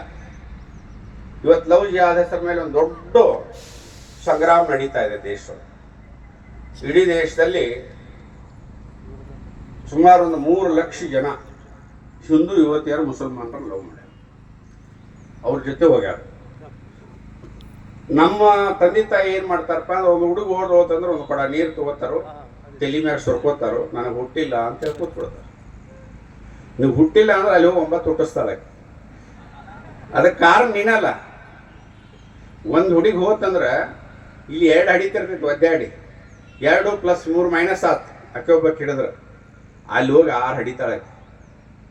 6 + 7 + 7 ಅವ್ರಿಗೆ 3 - ಅವ್ರಿಗೆ 7 + ಅಂದ್ರೆ 10 ಜನ ಹಿಂದೂಗಳು ಕಡಿಮೆ ಆದರು ಒಂದು ಹುಡುಗಿಯಿಂದ. ಇಷ್ಟ ಅಲ್ಲ, ಒಬ್ಬ ಸಾಮಾನ್ಯ ಬಡವ ತಂದೆಯು ಸಹಿತ ಒಂದು ಹೆಣ್ಣು ಮಗನ ಬೆಳೆಸ್ಬೇಕಾದ್ರೆ 15ರಿಂದ 20 ಲಕ್ಷ ರೂಪಾಯಿ ಇನ್ವೆಸ್ಟ್ ಮಾಡಿರ್ತಾನೆ. ಆಕಿ ಚಪ್ಪೆ ಹಿಡ್ಕೊಂಡು ಕೊಬ್ಬರಿ ಎಣ್ಣೆವರೆಗೂ. ಆಕಿ 18 ವರ್ಷ ಆಗುತ್ತಾನ. 18ರಿಂದ 20 ಲಕ್ಷ ರೂಪಾಯಿ ಖರ್ಚು ಮಾಡಿರ್ತಾನೆ. 20 ಲಕ್ಷ ರೂಪಾಯಿ ಲೂಟಿ ಮಾಡ್ತಾರೋ. 10 ಜನ ಹಿಂದೂ ಸಂಖ್ಯೆ ಕಡಿಮೆ ಮಾಡ್ತಾರೋ. ಪ್ರೀತಿ ಪ್ರೇಮ ಪ್ರಣಯದ ಹೆಸರ ಮೇಲೆ ತುಂಬಿಡೋಕ್ಕಾರ. ಆ ಹುಡುಗಿ ತಪ್ಪಿಲ್ಲ, ಯಾಕಂದ್ರೆ ಹುಡುಗಿಗೆ ಹೊಸಾದಲ್ಲ. ಅದನ್ನು ಮಾಡೇ ತಂದೆ ತಾಯಿ ಆಗಿರ್ತೇವಲ್ಲ, ಇವ್ರು ಗಮನಿಸಂಗಿಲ್ಲ, ಇವ್ರು ತಪ್ಪು. ಹುಡುಗಿ ಫೋನ್ಯಾಗ ಮಾತಾಡ್ತಿರ್ತೈತಿ, ತಾಯಿ ಸೀರಿಯಲ್ ನೋಡ್ತಿರ್ತಾವ, ಹೋಗಿ ಮೇಲೆ ಮ್ಯಾಗ ಹೋಗಿ ಮಾತಾಡತ್ ಹೇಳ್ತಾವ. ಅದು ರಾಮನ್ ಕೂಡ ಮಾತಾಡ್ತಿರ್ತೇವೆ, ರಹೀಮನ್ ಕೂಡ ಮಾತಾಡ್ತಿರ್ತ, ಖಬರೇ ಇರಂಗಿಲ್ಲ. ಅದು ಓಡ್ ಹೋದ್ಮ್ಯಾಗ ಬಾಯ್ ಬಿಡ್ಕೋತ ಪೊಲೀಸ್ ಸ್ಟೇಷನ್ಗೆ ಹೋಗ್ತಾರೋ. ನಿಮ್ಮ ಮಕ್ಕಳು ಇಂಥವ್ರು ಹುಟ್ಟಿದ್ರ ಆತ ಪೊಲೀಸರು ಪ್ರಶ್ನೆ ಮಾಡ್ತಾರೋ. ನಮ್ಮ ಕಾನೂನು ಏನು ಹೇಳ್ತೈತಿ? 18 ವರ್ಷ ಹುಡುಗಿಗಾಗಿರ್ಬೇಕು, 21 ವರ್ಷ ಹುಡುಗಗಾಗಿರ್ಬೇಕು. ಯಾರು ಬೇಕಾದ್ರೆ ಮದುವೆ ಮಾಡೋದು, ಅವರ ಮುಂದೆ ಮದುವೆ ಮಾಡಿಸ್ತಾರೆ. ಇದು ಯಾಕೆ ಆಗಾಕತ್ತೈತಿ ಅಂದ್ರೆ, ಮನಿ ಒಳಗೆ ಕೌಟುಂಬಿಕ ಪ್ರೀತಿ, ವಿಶ್ವಾಸ, ಆತ್ಮೀಯತೆ ಕೊರತೆ. ಇದನ್ನ ತಂದೆ ತಾಯಿ ತೋರಿಸಿದ್ರೆ ಜಗತ್ತಿನ ಯಾವ ಪ್ರೀತಿನೂ ಎಡಗಾಲೆ ಒದಿತಾಳೆ. ಇವ್ರಿಗೆ ಪುರುಷತ್ವ ಇರಂಗಿಲ್ಲ. ತಾಯಿ ಮನ್ಯಾಗ ಇರ್ತಾಳಂದ್ರೆ ಸೀರಿಯಲ್ ನೋಡ್ತಾನೋ, ತಂದು ಹೊರಗೆ ಇರ್ತಾನಂದ್ರೆ ಊರು ಸಾಬರಿ ಮಾಡ್ತಿರ್ತಾನೆ. ಮಗಳಿಗೆ ಯಾವ ವಯಸ್ಸಿಗೆ ಏನು ಕೊಡಿಸ್ಬೇಕು ಅನ್ನೋ ಪರಿಜ್ಞಾನ ಇರೋದಿಲ್ಲ. ಯಾಕೆ ಕೇಳಿದ್ದು ಕೊಡಿಸ್ತಾನೆ. ಹುಚ್ಚು ಕೋಡಿ ವಯಸ್ಸು, 16 ವಯಸ್ಸು ದರ ಬಂದು ಬೇಂದ್ರೆ ಅವ್ರು ಹೇಳ್ಯಾರ. ಇದರ ಅರ್ಥ ಹೆಣ್ಮಕ್ಳನ್ನ ಬಂಧನದೊಳಗೆ ಇಡಬೇಕಂತಲ್ಲ. ಯಾವ ವಯಸ್ಸಿಗೆ ಹೊಸದು ಅನ್ನಿಸ್ತಿರ್ತೈತೆ ಅದರ ಬಗ್ಗೆ ಯೋಚನೆ ಮಾಡೋದನ್ನೆಲ್ಲ ಮಾಡೇ ತಂದೆ ತಾಯಿ ಆಗಿರ್ತೀವಿ ನಾವು. ಆಕೆ ಯಾವ ಭಾವಗಳನ್ನು ನಡೆ ನುಡಿಗಳನ್ನು ಯೋಚನೆ ಮಾಡೋಕೆ ಮೊಬೈಲ್ ಕೊಟ್ಟರೆ ತಂದು ಟೇಬಲ್ ಮ್ಯಾಗಿಟ್ಟು ಆರಾಮ್ ಊಟ ಮಾಡ್ತಾಳೋ, ಟೊಯ್ಕ್ ಅಂದ್ರೆ ಎದ್ದು ಹೋಗ್ತಾಳೋ, ಏನದಕ್ಕೆ ಲಾಕ್ ಇಡ್ತಾಳೋ, ಇದ್ರ ಬಗ್ಗೆ ಸ್ಟಡಿ ಮಾಡ್ಬೇಕು. ಲಾಕ್ ಇಡಾಕತ್ತಾರೆ ಕಾರ್ మీద ಅಲ್ಲ, ಹೇ ಲಾಕ್ ಇಡಾಕತ್ಲಂದ್ರೆ ಏನೋ ಐತೆ ಅಂತ ಅರ್ಥ. ಇವತ್ತೇನು ಮಾಡ್ತಾರೆ, ಯಾವರೇ ಕರೆನ್ಸಿ ಹಾಕಿಸ್ತಾನೋ, ತಪ್ಪಿ ಬತ್ತನ್ರಿ ಅಂತೇಳಿ ಫೋನ್ ಮಾಡ್ತಾನೋ, ತಪ್ಪಿ ಇರಲಿ ಬಿಡ್ರಿ ಅಂತ ಹೇಳ್ತಾನೋ, ರಾತ್ರಿ ಒಂದು ಹಾಯ್ ಹತ್ತು ಮೆಸೇಜ್ ಕಳಿಸ್ತಾನೆ ಯಾವರೇ, ಅದು ಹಾಯ್ ಹತ್ತು ಬಂದದ್ದು ಬೆಳತಾನೆ ಇದ್ದಿನ ಹತ್ತಂಗಿಲ್ಲ, ಹೂವಾರಿವು ಅನ್ನೋತನ ಮನ್ಕೊಳಂಗೇ ಇಲ್ಲ. ಅದು ಚಾಲು ಆಕತಿ, ಕೆರಿತಾವ್ ಎಟ್ಟು ಕೆರಿತಾವ ಅಂದ್ರೆ ಒಂದು ಚೀಲ ಅಕ್ಕಿ ಹಸನು ಮಾಡ್ಬೋದು ಕೂತ್ರು, ಅಟ್ಟು ಕೆರಿತಾವ್ ಚಟ್ಟಣ ಕೆರದ ಒಂದು ದಿವಸ ತಲೆ ಕೆರ ಹಿಡಿದು ಹೋಗ್ಬಿಡ್ತಾವ. ಅವಾಗ ನಾವು ಬಾಯಿ ಬಿಡ್ಕೋತೀವಿ. ಅದ್ರ ಮುಂಚೆ ನಾವು ಯೋಚನೆ ಮಾಡ್ಬೇಕಲ್ಲ. ಈಗೇನು ಮಕ್ಕಳ ಆಡಿದಂದ್ರೆ ದೊಡ್ಡ ಬಿರಿ ನಮಗೆ. 1 ಅಡಿಲು 2 ಅಡಿಲು ಅನ್ನೋದು 40 ವರ್ಷ ಆಗಿರ್ತಾವೆ, ಒಂದು ಹುಟ್ಟೊಟ್ಟ 50 ವರ್ಷ ಆಗಿರ್ತಾವೆ, ಮಕ್ಕಳು ಆಗಂಗಿಲ್ಲ. ಒಬ್ಬ ಪಂಚರ್ ತಿದ್ದಾವ 4 ಮದುವೆಯಾಗಿ 40 ಮಕ್ಕಳು ಹಡ್ಯಾಕತ್ತಾನ. ಒಬ್ಬ ಜಮೀನ್ದಾರ 1 ಅಡಿತಾನ, 1 ಅಡಿಲು 2 ಅಡಿಲು. ಅದು ಯಾವ ಸ್ಕೂಲ್ನೊಳಗೆ ಅಡ್ಮಿಷನ್ ಸಿಗ್ತೈತಿ ಕೇಳಿ ಬಂದು ಮಕ್ಕಳ ಸೃಷ್ಟಿ ಮಾಡುವಂಥ ವಾತಾವರಣ ನಿರ್ಮಾಣ ಆಗಿದೆ. ನಾಯಿ ಸಾಕ್ತೀವಿ, ಅದಕ್ಕೆ 300-400 ರೂಪಾಯಿಗೆ ಮಟನ್ ತಂದು ಹಾಕ್ತೀವಿ. ಇನ್ನೊಂದು ಮಗನ ಹಡೋದು ಅಕ್ಕಿ ಗಂಜಿ ಕೊಡಿಸಿದ್ರೆ ಮನೆಗೆ ಸುಣ್ಣ ಹತ್ತಿರ ಪಗಾರ ಬರ್ತೈತಿ. ಕುಟುಂಬ ಯೋಜನೆ ಅವಶ್ಯಕತೆನೇ ಇಲ್ಲ. ಯಾವ ಯೋಜನಾಬದ್ಧ ಕುಟುಂಬಗಳಿಲ್ಲೋ ಅವ್ರಿಗೆ ಕುಟುಂಬ ಯೋಜನೆ ಅವಶ್ಯಕತೆ ಇದೆ. ಅದು ಪಾಶ್ಚಿಮಾತ್ಯ ಸಂಸ್ಕೃತಿ. ಅದು ನಮ್ಮಲ್ಲಿ ಹೇಳ್ತಿದ್ರು ಅಷ್ಟಪುತ್ರ ಪಂಚಕನ್ಯಾ ಪ್ರಾಪ್ತರಸ್ತು, ಆಶೀರ್ವಾದ ಮಾಡ್ತಿದ್ರಿ. 30 ವರ್ಷದ ಮದುವೆ ಆದವ್ರಿಗೆಲ್ಲ ಆಶೀರ್ವಾದ ಸಿಕ್ಕೈತೆ. ಅದು ಈಗ ಸಿಗಂಗಿಲ್ಲ. ಆಶೀರ್ವಾದ ಮಾಡಕ್ಕೆ ತಂದೆ ತಾಯಿನೇ ಇರಂಗಿಲ್ಲ, ಕಂಡೀಷನ್ ಬೇರೆ ಇರ್ತದೆ. ತಂದೆ ತಾಯಿ ಎಲ್ಲಾರ ಮನೆಗೆ ಬರ್ತೀನಿ ಅಂತೇಳಿ ಹಠ ಹಿಡಿದಿರ್ತಾಳೆ ಮಗಳು. ಅಂಥ ಪರಿಸ್ಥಿತಿ ನಿರ್ಮಾಣ ಆಗಿದೆ. ಅಷ್ಟಪುತ್ರ ಪಂಚಕನ್ಯಾ ಪ್ರಾಪ್ತರಸ್ತು ಯಾಕೆ ಹೇಳ್ತಿದ್ರು ಅಂದ್ರೆ 8 ಗಂಡಡಿ 5 ಹೆಣ್ಣಡಿ ಆರಾಮಾಗಿರತ್ ಮಾತು ಹೇಳ್ತಿದ್ರು. ಅಷ್ಟು ಹೊಡೆದ್ರು ಸಹಿತ ಅದು ಯಾಕೆ ಅಷ್ಟು ಹೇಳ್ಯಾರಂದ್ರೆ ಅನೈತಿಕತೆ ಜಾಸ್ತಿ ಆಗಬಾರ್ದು. 5 ಹೆಣ್ಣು ಮಕ್ಕಳಿಗೆ ತೊಗೊಂಡು ಬರ್ತಾರೋ, 5 ಗಂಡು ಮಕ್ಕಳು ಮದುವೆ ಮಾಡಿಕೊಡ್ತಾರೆ. 3 ಗಂಡು ಎಕ್ಸ್ಟ್ರಾ ಹೊಡಿತಾವೆ 8 ಪೈಕಿ. ದೇಶ ಧರ್ಮ ಸಮಾಜ ಮನೆಯಿಂದ ಹೋಗ್ತಿತ್ತು. ದೇಶ ಕಾಯಕ್ಕೆ ಒಬ್ಬ ಸೈನಿಕ, ಸಮಾಜದೊಳಗೆ ಒಬ್ಬ ರಾಜಕೀಯ ಮಾಡಕ್ಕೆ ಪುಡಾರಿ, ಒಬ್ಬ ಮಠಾಧೀಶ. ಒಂದು ಮನೆಯಿಂದ 3 ಜನ ಹೊರಡ್ತಿದ್ರು. ಅದರ ಪರಿಣಾಮದಿಂದ 2000 ವರ್ಷಗಳ ಸಂಘರ್ಷದೊಳಗೆ ನಾವು ಗೆದ್ದೀವಿ. ಇವತ್ತು ಅದಿಲ್ಲ. ಹೇಳ್ತಿದ್ರು ನಾವಿಬ್ಬರು ನಮಗಿಬ್ಬರು ಅಂತ ಹೇಳ್ತಿದ್ರು ಒಂದು 20 ವರ್ಷದಿಂದ. ಈ 10 ವರ್ಷದಿಂದ ಹೇಳಕತ್ತಾರ ನಾವಿಬ್ಬರು ನಮಗೊಬ್ಬರು. ಈ ಲೇಟೆಸ್ಟ್ ಇತ್ತಿತ್ತಲಾಗಿ ಹೇಳಕತ್ತಾರ ನಾವಿಬ್ಬರು, ಅದು ಬೇರೆ ಬೇರೆ ಅಂದ್ರೆ ಒಂದೇ ಮನೆ ಕೂಡ ಇರಂಗಿಲ್ಲ. Double income no kids. DINK family ಬಂದಾಗ ಸಿಟಿ ಒಳಗೆ ಡಬಲ್ ಇನ್ಕಮ್ ನೋ ಕಿಡ್ಸ್. ಇಬ್ರು ನೌಕರಿಗೆ ಹೋಗುದು, ಪಾರ್ಸಲ್ ಕಟ್ಟಿಸ್ಕೊಂಡ್ಬರುದು, ತಿನ್ನೋದು, ಮಕ್ಕಳು ಸೇವೆ ಮಾಡಂಗಿಲ್ಲ. ಮತ್ತೆ ಮುಂಜಾನೆ ಇಬ್ರು ನೌಕರಿಗೆ ಹೋಗುದು. ಅಂದ್ರೆ ಡಬಲ್ ಇನ್ಕಮ್ ನೋ ಕಿಡ್ಸ್, ಮಕ್ಕಳು ಸಬರಿ ಬೇಡ. ಈ ರೀತಿ ಜೀವನ ಶೈಲಿಯಿಂದ ದೇಶದ 200 ಇದು 800 ಜಿಲ್ಲೆಗಳ ಪೈಕಿ 200 ಜಿಲ್ಲೆಯೊಳಗೆ ನಾವು ಅಲ್ಪಸಂಖ್ಯಾತರಾಗಿವಿ. ಯಾವ ಊರೊಳಗೆ ಹಿಂದೂಗಳು 50% ಬರ್ತಾರೋ ಆ ಊರೊಳಗೆ ಯಾವುದೇ ಮೆರವಣಿಗೆ ಹಿಂದೂ ಸಮಾವೇಶ ಮಾಡಕ್ಕೆ ಕೊಡೋರು ಕಲ್ಲು ಹೋಗಿತಾರೆ. ಇದು ದೇಶ ಕಂಡ ಇತಿಹಾಸ. ಕಿಸ್ಕಾ ಲಾಟಿ ಉಸ್ಕಾ ಭೈಸ್ ಅಂತ ಹೇಳ್ತಾರೆ. ಯಾವ ಮನಿ ಒಳಗೆ 20 ಜನ ಅಣ್ಣತಮ್ಮರು ಎಲ್ಲ ಬಂದು ಕೂಡು ಕುಟುಂಬ ಇರ್ತೈತೋ ಆ ಮನಿ ನಾಯಿಗೆ ಯಾರು ಕಲ್ಲು ಹೋಗ್ಯಾಂಗಿಲ್ಲ. ಊರನವ್ರು ಯಾಕೆ ಹೋಗ್ಯಾಂಗಿಲ್ಲ ಅಂದ್ರೆ 20 ಮಂದಿ ಬಂದು ಒದಿತಾರಂತ. ಆ ನಾಯಿಗೂ ಕಲ್ಲು ಹೋಗಿಲ್ಲ ಆದಷ್ಟು ಭಯ ಇರ್ತೈತೆ ಜನರಿಗೆ. ಅದಕ್ಕೆ ಒಂದು ಶಕ್ತಿ ಆರಾಧಕರು ನಾವು. ಶಕ್ತಿ ಇರ್ಬೇಕಂದ್ರೆ ಕೌಟುಂಬಿಕ ಕಲ್ಪನೆ ಸುಭದ್ರವಾಗಿರ್ಬೇಕು. ಮೊದಲು ನಮ್ಮ ಕುಟುಂಬ ಹೆಂಗಿರ್ತಿದ್ದು, ಮನೆಯೊಳಗೆ ತಂದೆ ತಾಯಿ ಅಜ್ಜ ಮಕ್ಕಳು ಮೊಮ್ಮಕ್ಕಳು ಎಲ್ಲ ಇರ್ತಿದ್ರು. ನಿಮ್ಗೆ ಹೆಸರು ಹೇಳೋದ್ರೊಳಗನ ಒಂದು 100 ಸಾಹಿತ್ಯ ಭಂಡಾರ ತುಂಬಿತ್ತು. ಅದ್ರೊಳಗೆ ಜ್ಞಾಪಕ ಶಕ್ತಿ, ಮೆಮ್ರಿ. ಅಜ್ಜಿ ಕೆಲಸ ಬೇರೆ, ಮಕ್ಕಳಿಗೆ ಕತೆ ಹೇಳೋದು, ಅದನ್ನ ಕರ್ಕೊಂಡು ಅಡ್ಡಾಡೋದು. ಅಜ್ಜಿಯ ಕೊನೆಯ ಫ್ರೆಂಡ ಮೊಮ್ಮಗ, ಅಜ್ಜನ ಕೊನೆಯ ಫ್ರೆಂಡ ಮೊಮ್ಮಗ ಅಂತ ಮೊಮ್ಮಗನ ಮೊದಲನೇ ಫ್ರೆಂಡ್ ಅಜ್ಜಿ. ದೀರ್ಘ ಕತೆ ಹೇಳ್ತಾ ಮಲಗಿಸ್ತಿದ್ರು, ಸೂರ್ಯನ ತೋರಿಸ್ತಿದ್ರು, ಊಟ ಮಾಡಿಸ್ತಿದ್ರು, ಎಲ್ಲ ಮಾಡ್ತಿದ್ರು. ಇವತ್ತಿಲ್ಲ. ಹುಟ್ಟುದು ಅದನ್ನ ಅನಾತ್ರಗತೆ. ಈಗಂತೂ ಎತ್ಕೊಂಡು ಹೋಗಕ್ಕೂ ಬೇಸರ ಆಗೈತೆ. ಒಂದು ಗಾಡಿ ಮಾಡ್ಯಾರ, ಎಳ್ಕೊಂಡು ಹೋಗ್ತಾರೆ. ನಾಯಿನ ಬಗಲಾಗಿ ಇಟ್ಕೋತಾರೆ. ನಾಯಿನ ಬೆಡ್ರೂಮ್ನಾಗ ಕರ್ಕೊಂಡು ಹೋಗ್ಕೋತಾರೋ, ಮಕ್ಕಳನ್ನ ಬೇರೆ ರೂಮ್ನಾಗ ಹೋಗಿತಾರೆ. ಮಕ್ಕಳನ್ನ ಹಾಸ್ಟೆಲ್ನಾಗ ಇಡ್ತಾರೋ. ಮನೆ ಒಳಗೆ ತಂದೆ ತಾಯಿ ಇಬ್ಬರೇ ಇರ್ತಾರೆ. ಆ ವಯಸ್ಸು ಬಂದ್ಮೇಲೆ ಇವರು ವೃದ್ಧಾಶ್ರಮಕ್ಕೆ ರಿಸರ್ವೇಷನ್ ಮಾಡಿರ್ತಾನೆ. ನಾನು ಹಾಸ್ಟೆಲ್ನಾಗ ಹೋಗಿದ್ದೀನಿ, ನೀನು ವೃದ್ಧಾಶ್ರಮದೊಳಗೆ ಹೋಗಿದ್ದೀನಿ. ನೀನು ಮಾಡಿದ್ದದ, ನಾನು ಮಾಡಿದ್ದದ. ನಾನು ನಿನಗೇನು ಕಡಿಮೆ ಮಾಡಿಲ್ಲ. ನಾನು ದುಡ್ಡು ಕೊಡ್ತೀನಿ, ನೀನು ದುಡ್ಡು ಕೊಟ್ಟೆ ಹಾಸ್ಟೆಲ್ನಾಗ ಇಟ್ಟ. ಈ ವಾತಾವರಣದಿಂದ ಕುಟುಂಬಗಳು ಬಿಗಡಾಯಿಸ್ತಾ ಇದೆ. ಇದೆಲ್ಲ ಒಂದಾಗಬೇಕು. ಇದು ಸಂಘದ ಕಲ್ಪನೆನೇ. ಸಂಘ ಪ್ರಾರಂಭ ಆಗಿದ್ದು ಕುಟುಂಬದ ಆಧಾರದ ಮೇಲೇನೆ. ಯಾವುದೇ ಪ್ರಭಾವ ಇಲ್ಲದೆ, ಯಾವುದೇ ಆಶೆ ಆಮಿಷಗಳಿಲ್ಲದೆ ದೇಶಕ್ಕಾಗಿ ಕೆಲಸ ಮಾಡುವಂಥ ವ್ಯಕ್ತಿಗಳ ನಿರ್ಮಾಣ ಮಾಡಿದಂಥ ಸಂಘ ಇವತ್ತು ವಿಶ್ವದೊಳಗೆ ದೊಡ್ಡ ಸಂಘಟನೆ ಆಗಿದೆ. ಅದು ಸಮಾಜದೊಳಗೆ ಹೊಣೆಗಾರಿಕೆ ಭಾಳ ಇದೆ ನಮ್ದು. ಯಾಕಂದ್ರೆ ಸಮಾಜವನ್ನು ರಕ್ಷಣೆ ಮಾಡಬೇಕಾಗಿದೆ, ಸಮಾಜ ಉಳಿಸ್ಬೇಕಾಗಿದೆ. ಮುಂದೆ ನಮ್ಮ ಮನೆ ಒಳಗೆ ನಮ್ಮ ಮಕ್ಕಳು ಫೋಟೋ ಹಾಕ್ಬೇಕಂದ್ರೆ ನಮ್ಮ ಮನೆ ನಮ್ಮ ಹೊಲ ನಮ್ಮದೇ ಇದ್ರೆ ಮಾತ್ರ ಫೋಟೋ ಹಾಕ್ತಾನೆ. ಅವರ ಕೇರ ಫುಟ್ಪಾತ್ ಅನ್ನೋದ್ರೆ ಅವಾಗ ಇರಕ್ಕೆ ಜಾಗ ಇಲ್ಲ, ನಮ್ಮ ಫೋಟೋ ಯಾಕೆ ಹಾಕ್ತಾನೆ? ಕಾಶ್ಮೀರದೊಳಗೆ ಅದಾಗತಿ ಆಗಿತ್ತಿಲ್ಲ, 350ನೇ ವಿಧಿ ತಿದ್ದಲಿಲ್ಲ ಅಂದ್ರೆ ಅಲ್ಲಿ ಹಿಂದೂಗಳು ಬದುಕುವಂಥ ಸ್ಥಿತಿನೇ ಇರಲಿಲ್ಲ. 350ನೇ ವಿಧಿ ತಿದ್ದಿದ್ರೆ ರಕ್ತದ ಹೊಳೆ ಹರಿಸ್ತೇವೆ ಅಂತ ಹೇಳ್ತಿದ್ರು. ರಾತ್ರಿ ತಿದ್ದಿದ್ದಾರೆ, ಯಾವ ನಾಯಿನ ಬಗಲಿಲ್ಲ ದೇಶದೊಳಗೆ. ಇವತ್ತು ಶಾರುಖ್ ಖಾನ್ ಹಿಂದೂ ಹುಡುಗಿನ ಮದುವೆ ಆಗ್ಯಾನ, ಅವ್ನು ದೊಡ್ಡ ಹೀರೋ. ಅಮೀರ್ ಖಾನ್ 4 ಹಿಂದೂ ಹುಡುಗಿನ ಮದುವೆ ಆಗ್ಯಾನ, ಅವ್ನು ದೊಡ್ಡ ಹೀರೋ. ಇರ್ಫಾನ್ ಪಠಾನ್ ಹಿಂದೂ ಹುಡುಗಿನ ಮದುವೆ ಆಗ್ಯಾನ, ಅವ್ನು ದೊಡ್ಡ ಹೀರೋ. ಅಜರುದ್ದೀನ್ ಹಿಂದೂ ಹುಡುಗಿನ ಮದುವೆ ಆಗ್ಯಾನ, ಅವ್ನು ದೊಡ್ಡ ಹೀರೋ. ಅಂಥವ್ರು ಹೀರೋಗಳು ಹಾಕಿದ್ರು ನಮ್ಮ ಮಂದಿ ಟಿಕೆಟ್ ಹಚ್ಚಿ ಸಿನಿಮಾ ನೋಡ್ತಿದ್ವಿ. ಸಮಾಜ ಎಷ್ಟು ಜಾಗೃತ ಆಗೈತಂದ್ರೆ ಇವತ್ತ ಸೈಫ್ ಅಲಿ ಖಾನು ಹಿಂದೂ ಹುಡುಗಿನ ಮದುವೆ ಆಗ್ಯಾನ. ಅವಾಗ ಶಮ್ಮಿ ಕರ್ಪೂರ್ಗೆ ಬಡ್ಕೊಂಡೇವು ನಾವು, ಬ್ಯಾಡೋ ಮಾಡಲ್ಲ. ಅದಕ್ಕೇನು ಜಾತಿ ಗೀತಿ ಏನೈತಿದ್ರಾಗ. ಆದ್ರೆ ಹುಟ್ಟಿದ ಮೊಮ್ಮಗ ಕರೀನಾ ಕಪೂರ್ ಮೊಮ್ಮಗ ತೈಮೂರ್ ಅಂತ ಇಟ್ಟಾವ. ತೈಮೂರ್ ಅಂದ್ರೆ ಈ ದೇಶದ ಮೇಲೆ ದಾಳಿ ಮಾಡಿ ಲಕ್ಷಾಂತರ ಹಿಂದೂಗಳು ಕೊಂದಂಥ ರಾಕ್ಷಸ ಅವನು. ಅವಾಗ ಬಾಯ್ ಬಡ್ಕೊಳಕತ್ತ, ಅಯ್ಯೋ ನನ್ನ ಮೊಮ್ಮಗ ಒಬ್ಬ ಭಯೋತ್ಪಾದಕನ ಹೆಸರು ಇಟ್ಟಾನ. ಹೊಲ ಖರೀದಿ ಮಾಡುವಾಗ ತಕರಾರು ಮಾಡಿಲ್ಲ. ಈ ಹೊಲ ಖರೀದಿ ಆಗೈತಿ, ತಕರಾರು ಮಾಡಿ ಏನು ಮಾಡೋದು ಅಂತ. ಶಾರುಖ್ ಖಾನ್ ಟಿಕೆಟ್ ನಾವು ತಗೋತಿದ್ವಿ. ಈಗ ಹೆಂಗಾಗೈತಿ ಪರಿಸ್ಥಿತಿ ಅಂದ್ರೆ ಸಮಾಜ ಜಾಗೃತಿ ಅದ್ರ ಪರಿಣಾಮ ಈ ಶಾರುಖ್ ಖಾನ ಸಂಡಾಸ್ ತೊಳಿ ಹಾರ್ಪಿಟ್ ಅಡ್ವರ್ಟೈಸ್ ಮಾಡತ್ತಾನ. ಅಮೀರ್ ಖಾನ ಕಸ್ಬರ್ಗಿ ಅಡ್ವರ್ಟೈಸ್ ಮಾಡತ್ತಾನ. ಸೈಫ್ ಅಲಿ ಖಾನ್ ಶಾಂಪೂ ಅಡ್ವರ್ಟೈಸ್ ಮಾಡತ್ತಾನ. ಇವ್ರಿಗೆಲ್ಲ 100-150 ಕೋಟಿ ಒಂದೊಂದು ಪಿಕ್ಚರ್ ತೆಗಾಕಿ 20 ವರ್ಷದಿಂದ. ಇವತ್ತು ಪೈಖಾನೆ ತೊಳೆದು ಪಿನಾಯಿಲ ಇದನ್ನ ಅಡ್ವರ್ಟೈಸ್ ಮಾಡಿ ಜೀವನ ಮಾಡ್ತಾರೆ. ಅಂದ್ರೆ ಸಮಾಜ ಜಾಗೃತಿ ಆಗೈತೆ ಅಂತ. ಇಂಥವ್ರ ಸಿನಿಮಾ ನಾವ್ಯಾಕೆ ನೋಡ್ಬೇಕು ಅಂತ ನೋಡೋದು ಬಿಟ್ಟದ್ರ ಪರಿಣಾಮದಿಂದ ಹಾರ್ಪಿಟ್ ಬೇಕಾದ್ರೆ ಟಿವಿ ನೋಡೋರು ಗೊತ್ತಾಕೈತೆ, ಹಾರ್ಪಿಟ್ ತೊಗೊಂಡ್ಬಿಡ್ತಾರೆ. ಮೊದಲು ಇವ್ರು ನೋಡಾಕ ಕಂಡಪಟ್ಟು ಟೈಮ್ ಬೇಕಾಗಿತ್ತು. ಇವತ್ತು ಎಂಥವ್ರು ಹಾಕಾರೋ ಋತಿಕ್, ಇವರು ನಮ್ಮ ಕಾಂತಾರ ಸಿನಿಮಾ ಮಾಡಿದ್ರಲ್ಲ ಶೆಟ್ಟಿ, ಅಂಥವ್ರೆಲ್ಲ ವಿಶ್ವ ಒಪ್ಪಾಕತ್ತಿ. ಧನಂದರ್ ಸಿನಿಮಾ ಮಾಡಿದರು, ಇದು ಸಂಭಾಜಿ ಸಿನಿಮಾ ಮಾಡಿದರು. ಇವರೆಲ್ಲ ಹೀರೋಗಳ ಹಾಕತ್ತಾರೆ. ಇವತ್ತು ಕಾಲ ಬದಲಾವಣೆ ಹಾಕೋದ್ರ ಪರಿಣಾಮ ಸಮಾಜ ಜಾಗೃತಿ ಆಗಿರುತ್ತೆ ಅಂತ ಅರ್ಥ. ಆ ಸಮಾಜ ಇನ್ನೂ ಜಾಗೃತಿ ಆಗ್ಬೇಕು.